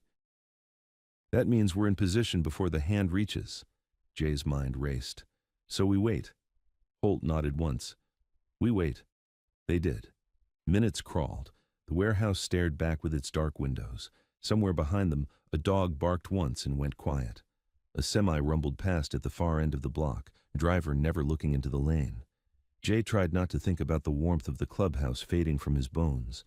He tried not to think about Mara's bruised wrist. Mostly he tried not to think about the words he'd just heard. Bring the crown. The crown was a ring. The crown was also a promise. 117. Holt's earpiece murmured again. Movement, east side, single vehicle. A pair of headlights swept across the far alley mouth, then went dark. A car rolled in without lights, coasting. Jay felt Rake's whole body tighten. The car stopped behind Keller Fabrication. Doors opened and shut softly. Two figures crossed the lot, both in hoodies, both moving like they knew exactly where the cameras didn't see. Holt whispered into the mic. Let them come. Jay's pulse hammered. What if they have guns? Rake's eyes flicked to Jay, annoyed. What do you think? The figures reached a side door and knocked in a pattern. 3 quick, 1 slow. The door opened just enough to swallow them. Holt's jaw clenched. They've got someone inside. Rake's mouth twisted. No surprise. 119. Holt shifted the ring sleeve in his hand. We need a drop. He opened the van door a crack and glanced down the lane. 2 dumpsters sat near the loading bay, overflowing with scrap. A perfect place to hide a hand. A perfect place to hide a weapon. Holt looked at Jay. You remember what I said? Jay's throat was dry. Hands visible. And you point, Holt said. That's all. Jay nodded, even though his body wanted to fold into the seat and disappear. Rake leaned in close, voice like gravel. You bolt, I put you down. Not because I want to, because I have to. Jay met his eyes. I won't bolt. Holt slid out first, low and controlled, moving like the cold couldn't touch him. He crossed to the nearest dumpster and crouched, placing the evidence sleeve beneath a strip of curled metal where it would be found fast by someone looking. Then he backed away, hands open, and returned to the van without hurry. 120. Nothing happened for 10 seconds. Then, the side door of Keller Fabrication opened again. One figure stepped out alone. No hoodie this time. Work jacket, dark cap, head down. He moved toward the dumpsters like he'd been called. Jay's chest tightened. The walk wasn't careful. It was practiced. The figure reached the dumpster, lifted the curled metal like he already knew what was under it, and pulled out the sleeve. He didn't open it. He just held it for a beat, like he was feeling the weight of the lie. Then he turned slightly, and the broken streetlight caught his wrist. A thin stitched band at the cuff. And above it, just above the glove line, black ink, a straight line with a small hook at the end. Jay's mouth went dry. That's him. Rake's head snapped. You sure? Jay whispered. That wrist, that tattoo, same as the video. Holt's hand tightened on the steering wheel. Dane, we've got the hand. The mic clicked. Dane's voice came back instantly. Confirm identity. Jay forced himself to look harder, to see past fear. The figure's face was half turned away, but the jawline, sharp. The beard line, trimmed. The same bored confidence, even in a different coat. That's the guy from the sedan, Jay said, and his voice didn't shake this time. That's him. Rake exhaled once, almost pleased. Good. The attacker, now alone in the lane, tucked the sleeve inside his jacket and walked back toward the side door. Holt didn't rush him. He waited until the attacker's back was to the van, until the man was exactly where cameras and angles meant he had nowhere to run without being seen. Then, Holt opened the door. He stepped out and said, Drop it. The attacker froze like he'd hit an invisible wall. Slowly, he turned his head. He smiled. You're early, he called softly. That's why you're still alive. Rake moved out beside Holt, gun low but ready. Hands, Rake said. The attacker lifted both hands in a lazy surrender. Relax, I'm not here to fight. Holt's voice stayed flat. Where's Mara's ring? The attacker laughed under his breath. Safe, Rake stepped closer. You're going to tell us where. The attacker's eyes flicked past them, toward the van, toward Jay. I was hoping the kid came, the attacker said. Tell me something, Jay. Did it taste good? That heroic moment? The part where you think you mattered? Jay's stomach tightened. Shut up! The attacker's smile sharpened. See? He's learning to speak. Holt didn't move his feet. Last chance. Ring. The attacker tilted his head. You already have it. Holt's eyes narrowed. We have a fake. Do you? The attacker said, and something in his voice changed, too calm, too sure. Because I don't sell fakes, I sell access. Rake's gun lifted a fraction. Stop talking in circles. The attacker held his palms higher, like he was being reasonable. Okay, straight line. There's a door you can't open. There's a man you can't see. And there's a reason your boy Toby's hands were shaking when you left. Holt went still. Jay's blood turned to ice. Toby? The attacker smiled wider at Jay's reaction. Yeah, the prospect with the eyes like a trapped rabbit. You noticed him, didn't you? Rake's gaze cut to Holt, sharp. We left him at the house. Holt's mic clicked on, voice suddenly hard. Dane, he's talking about Toby.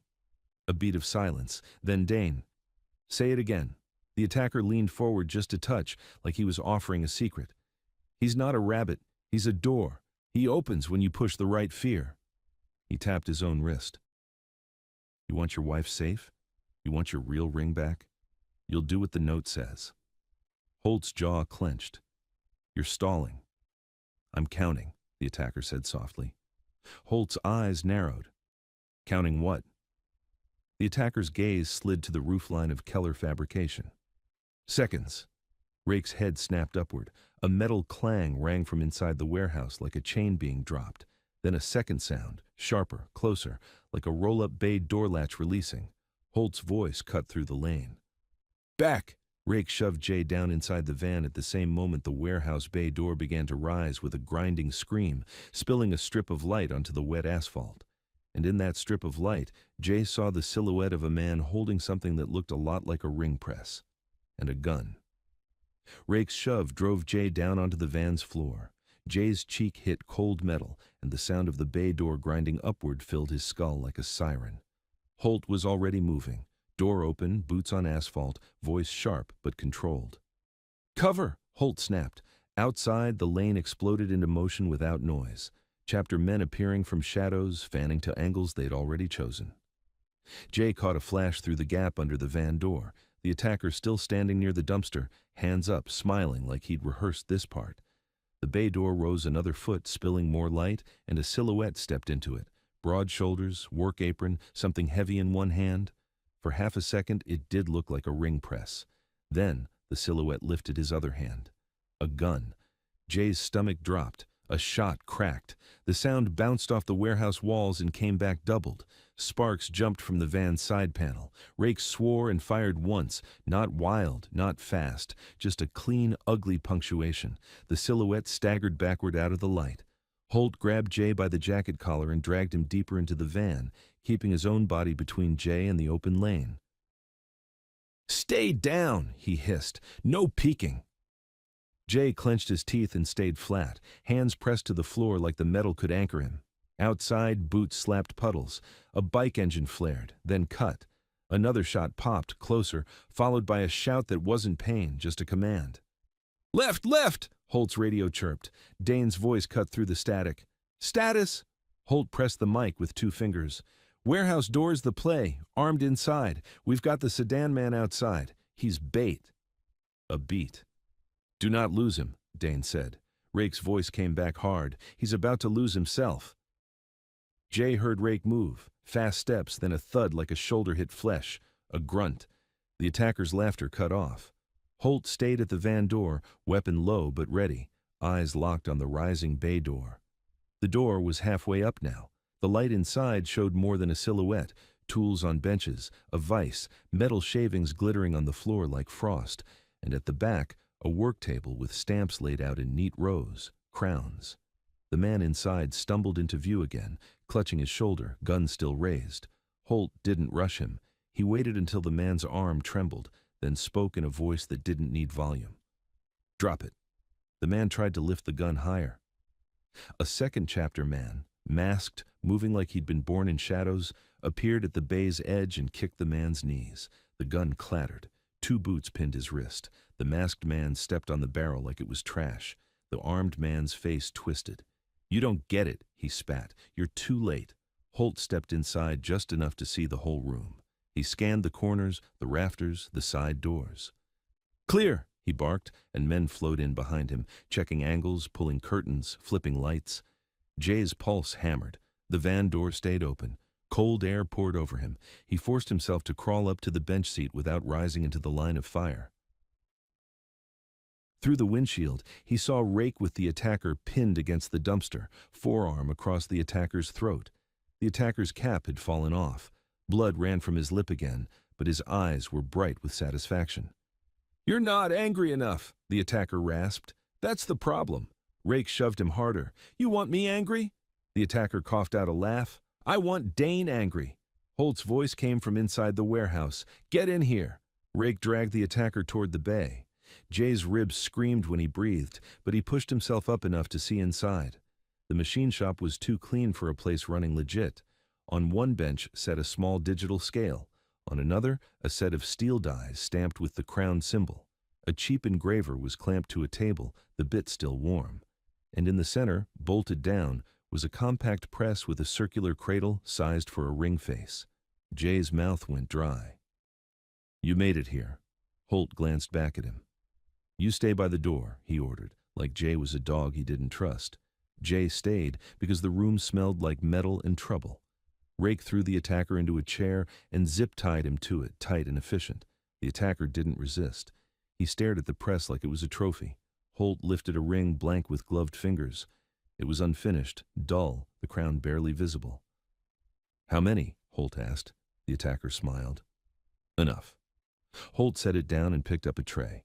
Inside were finished rings, 6, 7, identical to Mara's at a glance. Jay's stomach rolled. Rake leaned close to the attacker. "Who's your inside?" The attacker's eyes flicked toward Jay, then back to Rake. "You already saw him," he said softly. Jay felt the words hit like ice. "I don't know you."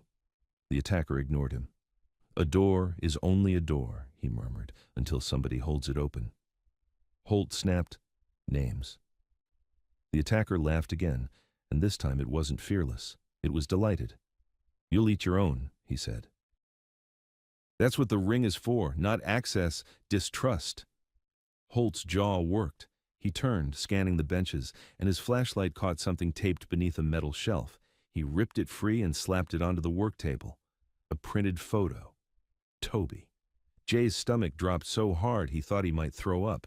The picture was recent. Toby in the clubhouse kitchen, carrying a crate, head turned like he didn't know he'd been photographed. Under the photo was a line of text, "Open at 1:40. Rake's eyes went flat. "They're timing him," Holt's radio chirped before he could answer. A strained voice came through, one of the men back at the yard. "Holt, we've got movement at the gate. Someone just tried a delivery entry. Wrong code. Prospect Toby he's gone. We can't find him." The room went still. Mara's voice wasn't on the radio. That made it worse. Holt pressed the mic. "Where's Mara?" A pause. Then, "Safe room. Dane moved her, but Holt, someone cut the camera feed in the hall for 12 seconds. Jay's skin prickled. 12 seconds was forever in a place like that. Holt's gaze snapped to the attacker. "This was never about the ring," Holt said. The attacker's smile widened, slow and cruel. "It was about the door," he whispered. Rake's gun came up a fraction. "You're going to tell us where he went?" The attacker's eyes stayed bright. "He went to earn his patch," he said. Holt grabbed the fake ring evidence sleeve from his pocket and shoved it into the attacker's chest. "This is what you wanted," Holt said. "You got it. Now talk." The attacker didn't even look at the sleeve. "You think that's the crown?" he asked softly. "That's a toy." Holt's voice dropped. "Then where's the real one?" The attacker finally met Holt's eyes. "On a hand you won't shoot," he said, "because it's yours." Holt didn't waste another word. He turned and barked, "Pack everything, burn the benches, take him." "We're going back, now!" Men moved fast and quiet, ripping power cords, snapping photos, scooping rings into evidence bags. Holt yanked Jay by the sleeve and shoved him toward the van. Jay stumbled in, breath punching out of him. "Toby's a kid," he said, voice raw. "He's scared." Holt slammed the van door. "Scared kids do stupid things," he said. The engine roared. Tires bit wet asphalt. The convoy reformed like it had never broken, bikes flanking the van as they shot back toward the yard. Jay pressed his forehead to the glass, watching warehouse lights smear into streaks. In the reflection, he saw his own face, pale, eyes wide, lips split, and behind it, Rake staring at nothing, jaw clenched like he was holding back something violent. Holt's radio hissed again. Dane's voice came through, colder than before. "They touched my cameras," Dane said. "If Toby opened a door, it won't be the last one. Everyone inside is suspect. Jay's stomach twisted as the van slammed over a pothole, and he realized the worst part wasn't that the chapter might start a war. The worst part was that the war was going to start at home. The yard lights hit them like an interrogation. Floodlights washed the gates, the stacked bikes, the gravel, turning every shadow into a thing that could hide a man. The gate slid shut behind the convoy with a heavy mechanical groan, and Jay felt the air change, the way a place feels when it becomes a cage on purpose. Holt didn't park near the main doors. He stopped the van sideways, blocking the service lane like he expected a car to come screaming through. Bikes rolled into position without being told. Men posted on corners. Two climbed the catwalk above the gatehouse, rifles low, eyes sweeping the road beyond the fence. Rake yanked the van door open. "Out! Move!" Jay stepped down and kept his hands visible, even though his ribs made it feel like breathing was a crime. He followed Holt toward the side entrance, and he could hear the building before they reached it.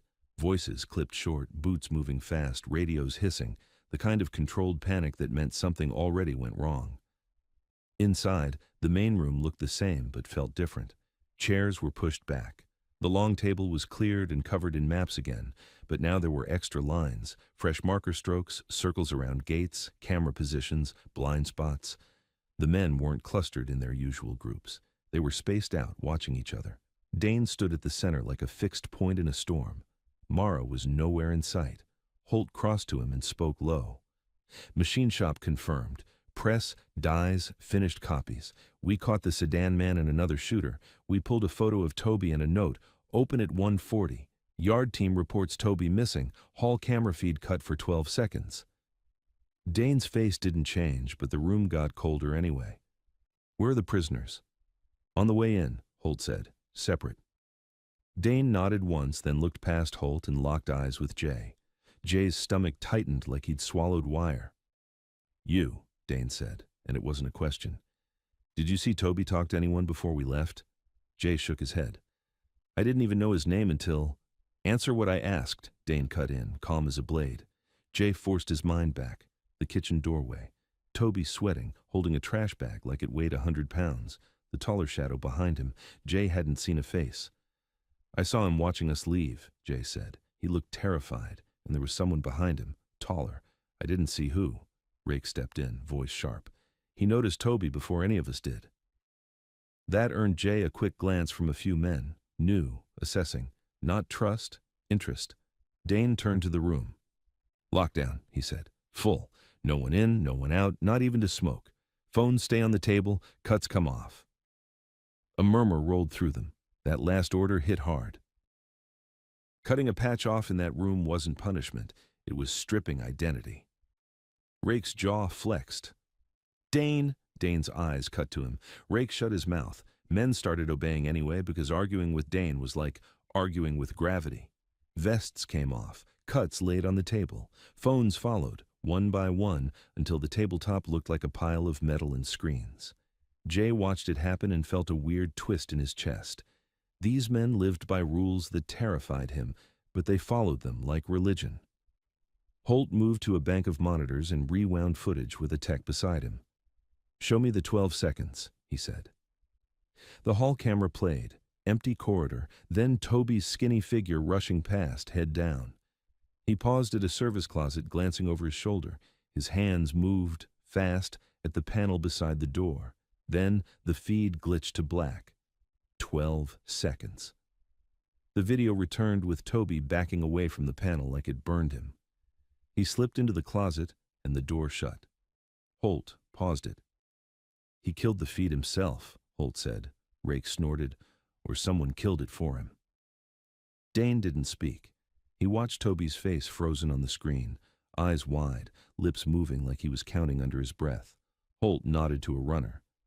"Find the closet." Men moved. Boots thundered down the hall. The room stayed tense, listening. Jay's mouth was dry. "If he cut the camera, it doesn't mean he's—" "Don't defend him," Rake said instantly. Jay's head snapped. "I'm not defending him. I'm saying scared people get forced."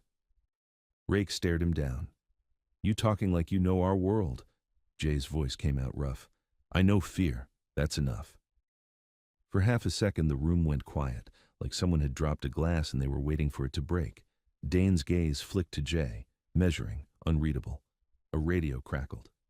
"Closet is empty," a voice reported. "No Toby. There's a dropped keycard and a torn glove." Holt's eyes narrowed. "Keycard from where?" "Office wing," the voice said. Admin doors. That didn't make sense to Jay until he saw Holt's face change. Admin doors meant codes, files, the safe room's hallway. Dane's voice stayed quiet. "Mara," Holt answered before anyone else could. "Safe room, guarded." Dane didn't look relieved. He looked like he'd already decided that guarded meant tested. Another voice cut in from the gatehouse. "Delivery attempt, Dane. White van came up 10 minutes ago. Wrong code. Driver bolted when we held him. Couldn't get a plate." Dane's jaw tightened. They tried the door. Holt tapped the monitor, and Toby was the key. Rake stepped closer to Dane, controlled fury in his posture. "We hunt him." Dane nodded once. "Yes." Holt's tech slid a paper toward Dane. "We pulled a list," he said. "Every door swipe, every code attempt. The panel Toby touched logged a manual override." Dane's eyes tracked the printout. "Override to what?" The tech swallowed. "Back corridor, service gate into the admin wing." Jay felt a chill crawl up his arms. That wasn't a front door. That was a way to slip inside without walking through the main room. Dane turned and barked one order, and the entire clubhouse moved. "Teams, sweep the property. Start with the admin wing and the perimeter sheds. Check every crawl space, every container. No one searches alone." Holt grabbed Jay's sleeve. "You stay with me," he said, not asking. Rake opened his mouth to protest, then shut it when Dane glanced his way. They moved fast, down hallways that smelled like oil and old wood. Men checked corners with flashlights, doors with gentle pressure first, then force when gentle didn't work. Jay followed Holt's shoulder like a shadow, trying not to be in the way. The admin wing was quieter, cleaner. Offices, a locked door at the end with a keypad. Holt leaned in, listening. Nothing. Then Jay heard it. Faint, but real. A soft thump, like someone shifting weight inside a metal box. Jay stopped. "Wait." Holt turned. "What?" Jay pointed toward the storage corridor. Rows of locked cages and stacked crates. A few shipping containers used as secure storage. "That," Jay whispered. "I heard something." Rake wasn't there, but another biker stepped close, skeptical. Holt didn't waste time. He motioned and two men moved down the corridor, weapons low, flashlights cutting. They reached a blue container with a heavy padlock. One man pressed his ear to it. He went still and looked at Holt. "There's breathing," he said. Holt's face tightened. "Cut it!" Bolt cutters snapped. The padlock fell. The container doors creaked open. The light hit a cramped space filled with spare tires and boxed supplies, and in the far corner, curled against the wall, was Toby. His face was streaked with tears. His hands were bound with duct tape, but not tight enough to stop him from moving. His mouth was taped too, but the tape had ripped at one corner from his frantic breathing. He blinked at the flashlight beams like he'd been underwater and they'd just dragged him up. Holt stepped in and ripped the tape from Toby's mouth. Toby gasped like air was new. "I didn't," Toby choked out. "I didn't open it. I swear I didn't open it." Holt crouched, eyes hard but not cruel. "Then why kill the camera?" Toby shook his head fast, panic spilling. "Because he was watching. He said if I didn't do what he told me, he'd send the video. He said he'd send it to Dane and everyone would—" Toby's voice broke. "He said they'd kill me anyway." "Who?" Holt snapped. Toby's eyes darted toward the dark hallway, like the answer could appear. "I don't know his name. He's not one of us, but he moves like he is. He told me where to touch the panel. He showed me once. Just once. He was behind me when you left. I tried to stop. I tried." Jay watched Toby's terror and felt his stomach twist. It wasn't the fear of a liar caught. It was the fear of a kid who'd been told there was no way out. Holt gripped Toby's chin lightly, forcing him to look up. "Did you give them a code?" Toby shook his head, crying now. "I gave him the first half. I swear I messed it up. I thought if it failed, it would buy time. That's why the delivery van had the wrong code." Holt's gaze sharpened. "You did that on purpose." Toby nodded, sobbing. "I didn't know what else to do." A bootstep behind them. Dane appeared at the container doors, silent, eyes like storm glass. The corridor behind him was full of men who froze the second he arrived. Toby saw him and went limp, like all the strength left his bones at once. "Dane," he whispered, voice shredded. "Please, please." Dane didn't step closer. He looked at Toby the way a judge looks at a case file. "You touched my cameras," he said quietly. "You touched my doors." Toby shook so hard his teeth clicked. "I didn't open it. I swear I didn't. I was trying to—" Dane's gaze slid to Holt. "He's alive," Dane said. "Yes," Holt replied. "And he sabotaged the code. That's why the delivery attempt failed." Dane's eyes returned to Toby. "Who pressured you?" Toby swallowed and looked down at his taped hands like they belonged to someone else. He said the crown would make me somebody," Toby whispered. "He said I'd stop being a nobody if I just did one thing." Jay felt a cold wave pass through him. Crown, ring, power, same bait, different hook. Dane spoke one last question, voice still flat. "Did he touch Mara?" Toby's head snapped up, horrified. No, I would never." Dane held Toby's gaze for a long beat, then turned away from the container like he'd made a decision. "Untie him," Dane ordered, "then lock him in the back room with a guard. Nobody touches him until I say." Toby's sob turned into a broken breath of relief and terror mixed together. Dane looked down the corridor toward the admin wing, eyes narrowing. "He's still inside, or he was," Dane said, almost to himself. "And he's close enough to teach a door." Holt's jaw clenched. "We sweep again, every inch." Dane nodded once. "We sweep until the walls get tired."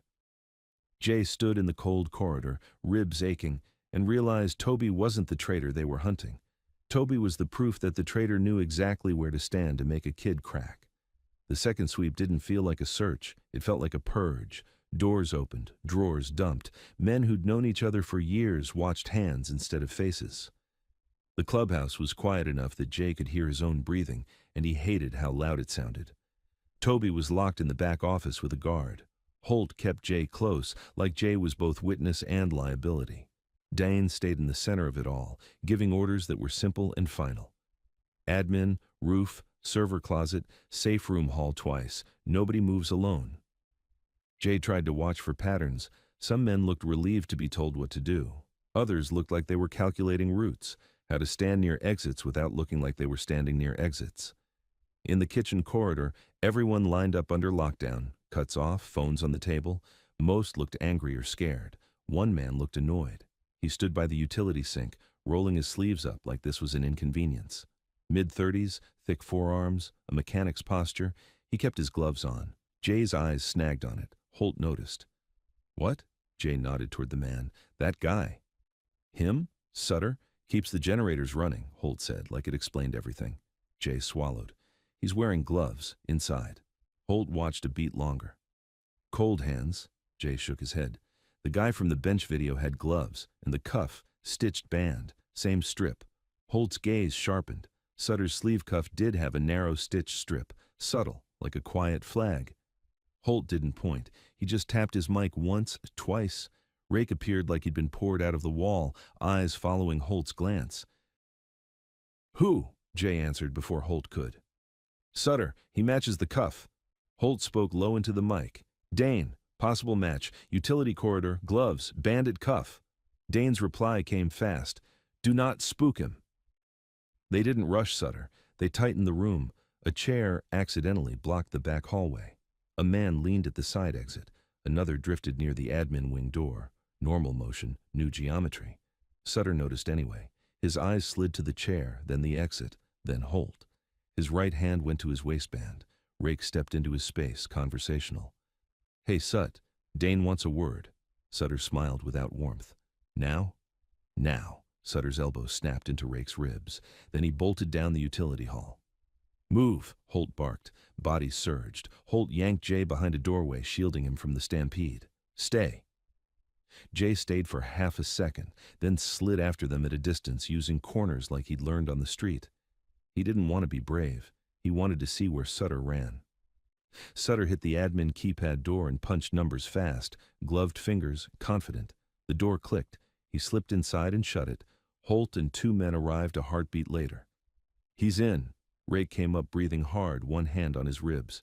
"That's not a generator guy." A text voice came over the radio. Inside door cameras are looping. Looping, like the 12 seconds. Dane's voice. Open it. A crowbar screamed in the frame. The door gave. Men poured into clean offices and down the short hall. The admin wing smelled like paper and toner, too normal for what was happening. The server closet at the end was half open. A faint electronic beep pulsed from inside, steady as a heartbeat. Holt raised a fist. Everyone froze. Then he pushed the door with his barrel. Sutter was hunched over a laptop on a shelf, cables running into the wall panel. He spun, eyes wide now. In his hand was a small black device with a blinking light, a jammer. Holt's voice stayed steady. Put it down! Sutter's breath came fast. You don't understand! Rake stepped in behind Holt, gun up. We understand. Dane arrived silent. The room shrank around him the way storms shrink air. Sutter's shoulders sagged. I wasn't going to hurt her, he said quickly. That wasn't the deal. Dane's voice was quiet. Whose deal? Sutter swallowed. Keller. He used to run with us years back. Got cut loose. He's got tools, people. He wanted you to look weak. He said if I opened one door and cut one camera, my debt disappears. Rake's lip curled. So you sold the hall. I tried to sabotage it, Sutter blurted. Like Toby. The delivery code. Wrong on purpose. I thought it would buy time. Holt snapped. You looped our cameras. They had my sister, Sutter said, voice cracking. Pictures, dates, and they said the kid would take the fall. Confusion. That's the crown. Jay felt the cold settle in his gut. Confusion. A fake ring. A missing ring. A homeless kid in the middle. It wasn't random. It was design. Dane stepped closer. Did you tag my wife? Sutter shook his head fast. No, Keller did. He's got someone outside, someone who can get close. I never touched Mara. Dane looked at the laptop screen. What are you doing right now? Sutter went pale.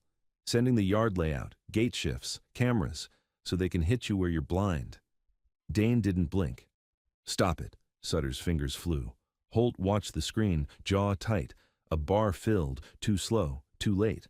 And a message popped. Sent. Sutter went still. It already went. The radios erupted instantly. Gatehouse movement, 2 vehicles on the road. South fence, headlights, no plates. Service lane, someone's walking up like he belongs. Dane keyed his radio, voice calm over the chaos. All hands, perimeter now. Mara stays locked, no exceptions. Take their eyes. Men sprinted, boots thundered away. Holt grabbed Jay by the sleeve. With me. Hands visible. They moved fast down the admin hall, out into the main room, and toward the safe room corridor. 2 guards stood at the heavy door, weapons low. Mara's voice came through the steel, tight, controlled. Dane? Dane didn't answer her through the door. He only nodded to the guards, and the guards stayed planted like they'd become part of the frame. For 1 second, the small slot in the door opened, and Jay saw Mara's face, pale, eyes sharp, trying to stay steady. She saw Jay, and her expression flickered with apology and fear. The slot shut again. Holt pushed Jay onward toward the side window that looked out over the gate lane. Outside, floodlights made the gravel shine. A white delivery van rolled up and stopped at the keypad post. The driver leaned out like he'd done it 100 times. A man walked beside the van, relaxed, hands in his pockets, moving like the yard belonged to him. Then Jay saw the ring. Not matte, not scarred, too clean, too eager to be seen. The man raised his hand toward the camera and held the ring up like a badge. One of the gate guards' voices crackled. He's showing a crown. Rake's voice came back sharp with pain and rage. That's the play. Don't let him talk. Dane didn't yell. Open the outer gate, not the inner. Funnel them. Mechanisms groaned. The outer gate slid back just enough to let the van nose in. The inner gate stayed shut, a wall of steel. The man with the shiny ring smiled and walked forward, palms out, talking even though nobody could hear him through glass. He pointed at the ring, then pointed at the inner gate like it should obey. A spotlight snapped brighter and pinned him. Hands! A guard barked from behind the steel. The man lifted his hands higher, still smiling, still acting like he was the one in charge. Then he stepped left, toward a blind angle, and Jay saw his wrist. A straight line, a hook. Jay's mouth went dry. Same mark, he whispered. Holt's eyes narrowed. Different guy. Dane's gaze stayed on the yard. They're using the mark as a uniform. The man in the yard reached for his pocket. The lights died. Not all of them, just enough. Half the floodlights cut out, turning the yard into stripes of brightness and shadow. Sutter's jammer had friends. Holt swore and turned toward the hall. Then Jay moved. He didn't run into the yard. He ran to the generator panel room off the corridor, the one Holt had pointed out earlier. The door was unlocked. Jay yanked it open and saw a bank of switches, labels, and one red lever taped down with fresh black tape. Someone had prepped it. Jay ripped the tape off and slammed the lever back up. Floodlights flared to full, blasting the yard white again. Outside, the man with the shiny ring froze, caught mid-reach. A chapter shooter on the catwalk leveled down, steady. The man raised his hands quickly, smile gone. The van's driver tried to reverse. Bikes surged from the sides like wolves. Tires spit gravel. In seconds, the van was boxed. Doors yanked open. Driver dragged out and shoved to his knees. The shiny ring man was taken down hard, face to gravel, hands zip-tied behind him. Dane watched it all without moving. Holt grabbed Jay's shoulder, pulling him back from the panel. "You did that?" Jay's chest heaved. "The tape. Someone said it." Holt's eyes flicked toward the admin wing, then back to Sutter, who was being hauled down the hall by two men, wrists bound, face gray. Dane turned to Sutter. "You still want to tell me you were buying time?" Sutter's voice was raw. "I didn't tape that lever, I swear." Dane's eyes stayed flat. "Then Keller has more than one hand inside my house," Holt's radio chirped. "Driver's got a burner," a guard reported. "Text thread labeled Keller. Meet point attached, 30 minutes. Dane's jaw tightened once. "Send it to Holt." Holt nodded, already moving, already turning the message into a map. Dane looked back at Jay, and for the first time there was something like hard, reluctant respect in his eyes. "You saw what the rest of us didn't," Dane said. Jay swallowed. "I just looked." Dane's gaze sharpened. "Keep looking." And as the yard filled with captured men and bright light, Jay understood what the ring really meant. It wasn't just protection, it was war. They laid the shiny ring man on the long table, wrists bound, cheek pressed to the wood. The delivery driver sat on the floor beside him, rocking slightly, eyes fixed on nothing. Phones, wallets, a roll of black tape, and two burner handsets were spread out like a surgeon's tray. Dane stood over them without a hint of hurry. "Name," he said. The man tried to grin. "Depends who's—" Rake's hand drifted toward his hair.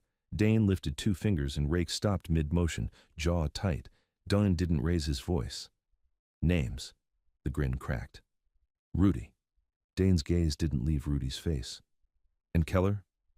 "I don't—" Holt dropped a burner onto the table. The screen showed a thread labeled Keller, a pin, a time, and one line of instructions. "Dane. Talk." Rudy swallowed, eyes flicking to the room like he was measuring exits that weren't there. "Old Waterworks," he muttered. "Riverside, 2:45. Holt checked the message. 26 minutes. "Dane. What does he want?" Rudy's eyes slid toward Jay standing near the doorway, swallowed by Holt's spare jacket. "The kid," Rudy said, almost pleased, "and the crown." Jay's stomach dropped. Cargo, a bargaining chip, a problem with a face. "Why the kid?" Holt asked. Rudy's smile came back meaner. "Because he's the story. Homeless kid saves the wrong woman, touches the ring, sees the myth." Rudy's eyes glittered. "Then he disappears. Or better, he's found with it, dead in some ditch. Everybody sees your mark on a nobody and asks how it got there." Holt's voice went flat. "A frame. A bonfire," Rudy said. "You'll hunt your own for the leak. The city watches you bleed. Keller takes what's left." Dane straightened. "He doesn't get the kid." Rudy's smile thinned. "Then your wife pays." The word wife tightened the room like a wire being pulled. Dane didn't look away. "Where is Mara?" A guard answered from the hall, too quick, like he'd been waiting for the question. "Safe room, door sealed, 2 on it." Holt's phone buzzed. Another message from Keller. "No extra eyes. Bring the kid, bring the crown, or she's alone." Before they moved out, Dane walked to the back office where Toby sat on a chair, wrists free now but guarded, face blotched from crying. Toby jerked at Dane's presence like he expected a punch. "I didn't open it," Toby said fast. I swear I tried to—" Dane held up a hand. "You live," he said, "because you tried." Toby's breath stuttered. "He said you'd kill me." Dane's eyes stayed flat. If I wanted you dead, you'd already be gone. He leaned closer, voice quiet. You tell me one thing that matters. You keep living. You lie to me once, you stop. Toby nodded so hard it looked painful. I don't know his name, he whispered, but he smelled like machine oil. And he had black tape, fresh, on his thumb, like he'd been taping wires. Dane's gaze flicked, sharp. Tape again, another hand, another prep. He stepped out and gave one short order to Holt in passing. Check everyone's hands. Men lined up in the hall and opened their palms on command. Some did it with anger, some with pride, some with hands that trembled. Holt's light ran over knuckles and cuffs, looking for fresh glue, fresh thread, fresh tape. Most hands were clean. One set wasn't. A guard at the safe room corner had a thin smear of black adhesive on his glove seam, like he'd recently peeled tape and forgotten to wipe it. Holt's eyes lingered a beat too long. The guard held Holt's stare without blinking. Holt didn't call it out. Not here. Not with Mara 10 feet away behind steel. He only nodded once, like he'd memorized the face, then turned and kept moving. Dane turned toward the safe room corridor. Mara. Her voice came through the steel, tight and controlled. Dane. The door stays shut, Dane said. A pause. Then the slot opened. Mara's face appeared, pale, furious, trying not to show the tremor in her lower lip. Her eyes found Jay behind Holt. Jay, she said. Jay stepped forward before Holt could stop him. Yeah? Mara swallowed. I'm sorry, she said, and it wasn't just guilt. It was a promise she didn't know how to keep yet. You did a good thing at a bad stop. Jay wanted to tell her to stop saying his name like it made him real. He only nodded once. Mara's gaze flicked to Dane. Don't trade a kid for me, she said. Dane's voice was quiet. I'm not trading anything. The slot shut. Locks clunked. Dane turned back to the room and the fear sharpened into decisions. Holt with me, rake perimeter. 2 bikes wide, 1 tail, quiet, no colors. He looked at Jay. Kid rides in the armored SUV, no doors unless Holt says. Jay's throat went dry. I'm not bait. Dane stepped close enough that Jay could smell cold leather and coffee. You already are, he said under his breath. The second you fed her, Keller wrote your name into this. The difference is whether you die blind or you see. Jay hated that he nodded, but he did. They moved like a drill team. Bikes rolled out first, lights low, engines throttled down. The SUV followed, heavy doors, thick glass. Jay sat in the back seat with his hands on his knees, forcing himself to breathe through pain. Holt slid a small earpiece across the console without looking back. Put that in, he said. If I say down, you go down. If I say still, you go still. Jay fitted it in his ear, the rubber cold. Okay. Fog thickened near the river. The old waterworks rose ahead, brick, rust, broken windows, surrounded by cracked concrete and weeds. Holt killed the headlights at the last turn. The SUV rolled into the yard and stopped by a loading platform. Bikes fanned out and vanished into darkness like they'd been swallowed by it. Dane stepped out alone into the open, hands empty, posture relaxed like he'd come to settle a debt instead of start a war. A cheap speaker crackled from somewhere high. Dane? Dane didn't move. Keller? A laugh echoed off brick. Still calm. That's why I liked you. A man on the platform slid a small cooler into the yard. It scraped along concrete and stopped near Dane's boots. Keller's voice. Open it. Dane didn't rush. His eyes stayed on the roofline, the broken windows, the dark pockets where rifles lived. Holt's whisper came through Jay's earpiece, calm but sharp. You see the third window left? That's a barrel. Jay stared until his eyes hurt. He saw it, a thin line, barely there. Dane nudged the cooler lid with his boot. It popped. Inside was a phone on a live call. Mara's face filled the screen. She wasn't bleeding, but she was bound to a chair, hair knocked loose, eyes wide and furious. Behind her, a strip of concrete wall in darkness, not the safe room, somewhere else. Jay felt cold flood his chest. The sealed door, the guards, the 12 seconds. It all landed at once. Holt's whisper inside the SUV turned ugly. How the hell? Keller's voice went soft, almost intimate. Doors open, he said. Even the ones you swear are sealed. Dane's shoulders tightened. Let her go. Crown, Keller said. Kid, then she walks. Dane reached into his jacket slowly, and held up a small evidence sleeve between two fingers, the plated ring, dull under the yard's weak light. Keller laughed like Dane had told a joke. "That's not a crown," he said. "That's a toy. I want the one with history." Dane's voice stayed steady. "You'll get what you earned." Keller's tone sharpened. "I earned your fear, Dane, and I'm not leaving without it." Jay's hands clenched so hard his knuckles turned white. Keller's voice rose through the speaker. "You brought him? I want to see his face. The one-meal hero." Dane's eyes flicked toward the SUV for one beat. Holt didn't look back. Keller chuckled. "Hiding him. Smart, but I already own his story." Jay pressed closer to the glass and saw movement low by the platform, crawling toward the SUV, using broken concrete as cover. A second shape moved above, slow, lining up a shot. Jay's throat locked. "Jay," Holt said through the earpiece, still calm. "Talk to me." Jay forced air out. "Left," he rasped, then louder. "Left! Platform! He's crawling!" Holt slammed into reverse and swung the rear away. The crawler lunged and missed the bumper by inches, hands scraping metal. A shot cracked from above.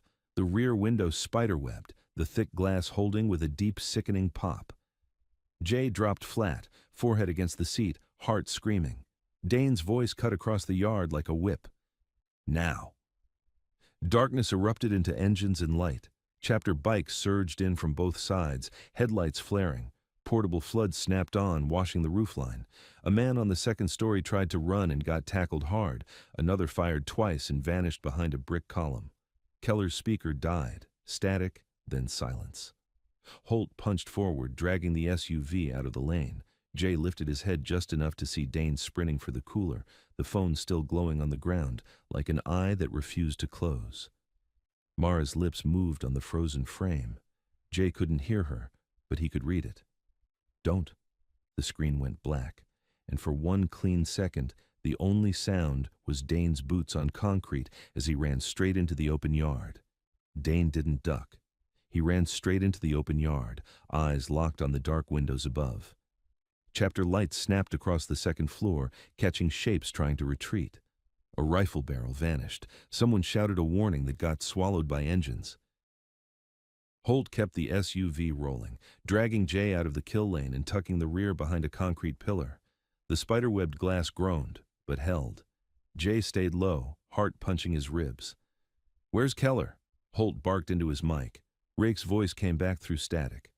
"Not on the roof. He's below. They're moving inside." Dane hit the loading platform steps and disappeared through a side door as chapter men flooded the yard. Shots cracked from inside, tight bursts, then silence, then another crack like somebody testing the air. Jay lifted his head and saw the cooler still in the open. The phone lay beside it, screen black. A thin cable ran from the speaker box down into a rusted conduit behind a stack of pallets. "Cable," Jay breathed. Holt followed his gaze. "Yeah." "It doesn't go inside," Jay said. "It goes down." Holt traced the conduit with his light. It led to a steel hatch in the concrete, half hidden by weeds and old chains. Holt keyed his mic. "Dane, hatch outside! Cable runs to it, underground!" Dane's voice came back, clipped. "Hold it! Nobody opens until I'm there!" Holt planted two men on the hatch. Jay stayed behind the pillar, breathing through pain. Then Dane reappeared, moving fast, face set, with Rake behind him, one hand pressed hard against his ribs. "Keller's using intake tunnels," Rake rasped. Dane reached the hatch. "Open!" Bolt cutters snapped the chain. The hatch lifted with a wet metallic groan, and cold air rose from below. A ladder dropped into darkness. Holt looked at Jay. "You stay." A muffled sound drifted up through the opening, short, choked, like someone fighting tape. Jay's throat tightened. "That's her," Holt swore once. "Behind me, 1 inch off my back." They went down. The ladder rungs were slick with condensation. Below, the tunnel opened into a narrow concrete corridor lined with old pipes. A dim work light flickered ahead. They rounded a bend and hit a heavy steel door half ajar. Fresh scratches marked the lock. Dane pushed in. A low room, old pump controls, a folding table. On it, a laptop, a handheld radio, and Mara's real ring sitting beside wire cutters like it was just another tool. Mara was tied to a chair, mouth taped, eyes blazing. The moment she saw Dane, the fight in her face cracked into something raw. Dane crossed the room and ripped the tape off carefully. Mara sucked in air hard. "I told you not to trade," she whispered. "I didn't," Dane said. Holt cut her bonds. Jay froze near the doorway, chest heaving. Mara's eyes found him. "Jay," she breathed, like saying his name anchored her. A slow clap echoed from the dark end of the room. Keller stepped out from behind a row of pipes, smiling like this was theater. In his right hand was a pistol, steady and casual. In his left, a copy ring pinched like bait. "You came anyway," Keller said. "Kings always do." Dane didn't raise his voice. "Put it down," Keller's smile held. "I'm not here to win a gunfight. I'm here to crack you. Doubt does more damage than bullets." His pistol didn't move. "Bring me the kid and the crown, or she never leaves." Mara's voice cut in, hoarse. "You used kids." Keller's eyes slid to her. "Kids are easy doors." Jay felt heat rise in his face. "Toby tried to stop you," he said. "So did Sutter." Keller's smile thinned. "And they'll still get blamed." Dane took one slow step. Keller's gun tracked him. Jay watched Keller's left hand, ring loose, ready to toss and make everyone scramble. "Don't chase it," Jay blurted. Keller's fingers twitched. Jay kicked the folding table sideways. The laptop skidded, the radio bounced, and the real ring slid toward Dane instead of toward Keller. Keller cursed, and in that tiny break, Rake fired once, into the pipe behind Keller with a sharp clang. Keller flinched and Holt slammed him down, wrist twisting, gun knocked free. Keller hit the wet concrete hard. Dane pinned Keller with a boot to the shoulder, controlled and heavy. Rake zip-tied his hands behind his back. Keller coughed and tried to smile anyway. Mara stood, shaking, and Dane caught her by the elbows. "You're safe," he said, quieter now. They moved fast, up the ladder into floodlight, back through the yard. Outsiders were already on their knees, bound and silent. Keller was dragged like a bag of wet clothes, still trying to look proud. On the ride back, Holt's radio spit the part Jay still couldn't stop thinking about. "Safe room guard missing," a voice reported. "One of the two. His phone's on the table, but his jacket's gone." Dane's eyes went flat. "That's the door," he said. Back at the clubhouse, the tension shifted the second Mara walked in alive. Men exhaled. Then Holt pulled camera playback in the hall outside the safe room and rewound until the 12-second blackout. The screen showed the slot opening. A gloved hand slid in a key card. The safe room guard, one of the ones who'd sworn he was planted, stepped aside like he was making space for someone important. Mara's shape appeared at the doorway, resisting, and the guard shoved her forward, fast into the service corridor where cameras didn't cover. Holt paused the frame on the guard's wrist, a smear of black adhesive at the glove seam. Rake didn't speak. He just walked out. 30 seconds later, the sound of a body hitting a wall echoed down the hall. Rake dragged the missing guard into the main room by his collar. The guard's eyes were wild, like he'd been running since the second he left the safe room door. "I didn't touch her," the guard blurted. I just moved her like he said." Dane stepped close. "Who?" The guard's voice cracked. "Keller. He said if I opened one path, my brother walks out. He said he had paperwork, photos, The guard's eyes flicked to Jay and flinched, like even the kid felt like a witness now. "He told me the chapter would eat itself. He told me to make it look clean." Dane's voice stayed quiet. "You opened my wife's cage." The guard shook his head hard. "I tried to buy time. I told the delivery van the wrong—" "You're not Toby," Rake said, and there was no mercy in it. Dane lifted one hand and the room went still again. "He lives," Dane said, "until Holt finishes the whole chain. Then we decide." Holt nodded once, already moving, already turning confessions into names. Dane stood at the center of the room with Mara's real ring in his palm. He looked at his men first. "Tonight we got tested," he said. "We didn't fold." His eyes landed on Toby, guarded in the corner, face wrecked from fear. "Prospect tried to buy time," Dane said. "He lives." Then Dane looked at Jay, and the room followed. "This kid had one meal," Dane said. "He gave it away. He took a gun to the face so my wife could breathe, and when Keller tried to make us chase metal, the kid saw the trick." Dane walked up to Jay and held out a set of keys, real, heavy, cold. "Room behind the shop," he said. "Bed, heat, lock on the door. You work mornings, learn engines afternoons if you want. Holt gets you papers, school if you'll take it." Jay stared at the keys like they were fake. Why? Dane's voice softened just enough to hurt. The chapter doesn't repay debts with cash, he said. We repay them with a life. Jay closed his fingers around the keys, feeling the metal bite his palm, proof it was real.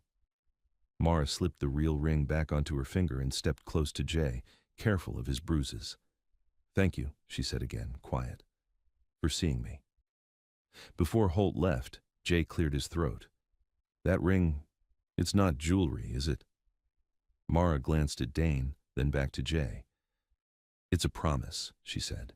It means this place is a chapter house, a family. It means when you wear it, you're not alone. Dane didn't smile, but his voice was steady. And it means people don't take from you anymore. Not while you're under this roof. A prospect brought a cardboard box and set it at Jay's feet. New boots, thick socks, a beanie, a heavy coat that actually fit. Another set a plate on the table without saying a word. Jay didn't know how to react, so he did the only thing he understood. He nodded once and started putting the boots on. They walked him to the back of the property, to a small room above the garage. Clean. A bed. A heater humming. A door that locked from the inside. Holt shoved a paper bag into Jay's hands, clean clothes and a cheap phone. Not charity, Holt said. A line. If you need us, you call. Jay took a shower that felt like it might peel the street off him. He stood in the tiny room afterward, staring at his own face in the mirror, bruised, thinner than he should be, eyes still wide like he was waiting for someone to take everything back. He put the keys on the nightstand and lay down on the bed fully dressed, because habits didn't die in one night. The heater hummed. Somewhere below, an engine started, then another, then settled into an even idle like a heartbeat. Outside the small window, the black sky started to thin at the edges. Not daylight yet, just the first hint that night wasn't endless. Jay listened to it changing, slow and quiet, and realized he'd made it to morning without running. He got up once, just to test the lock. Key turn, click, solid. Then he sat back down like the sound itself was medicine. Jay rolled onto his side, stared at the locked door, and finally let his shoulders drop. For the first time in years, he closed his eyes and knew nobody could walk in unless he allowed it.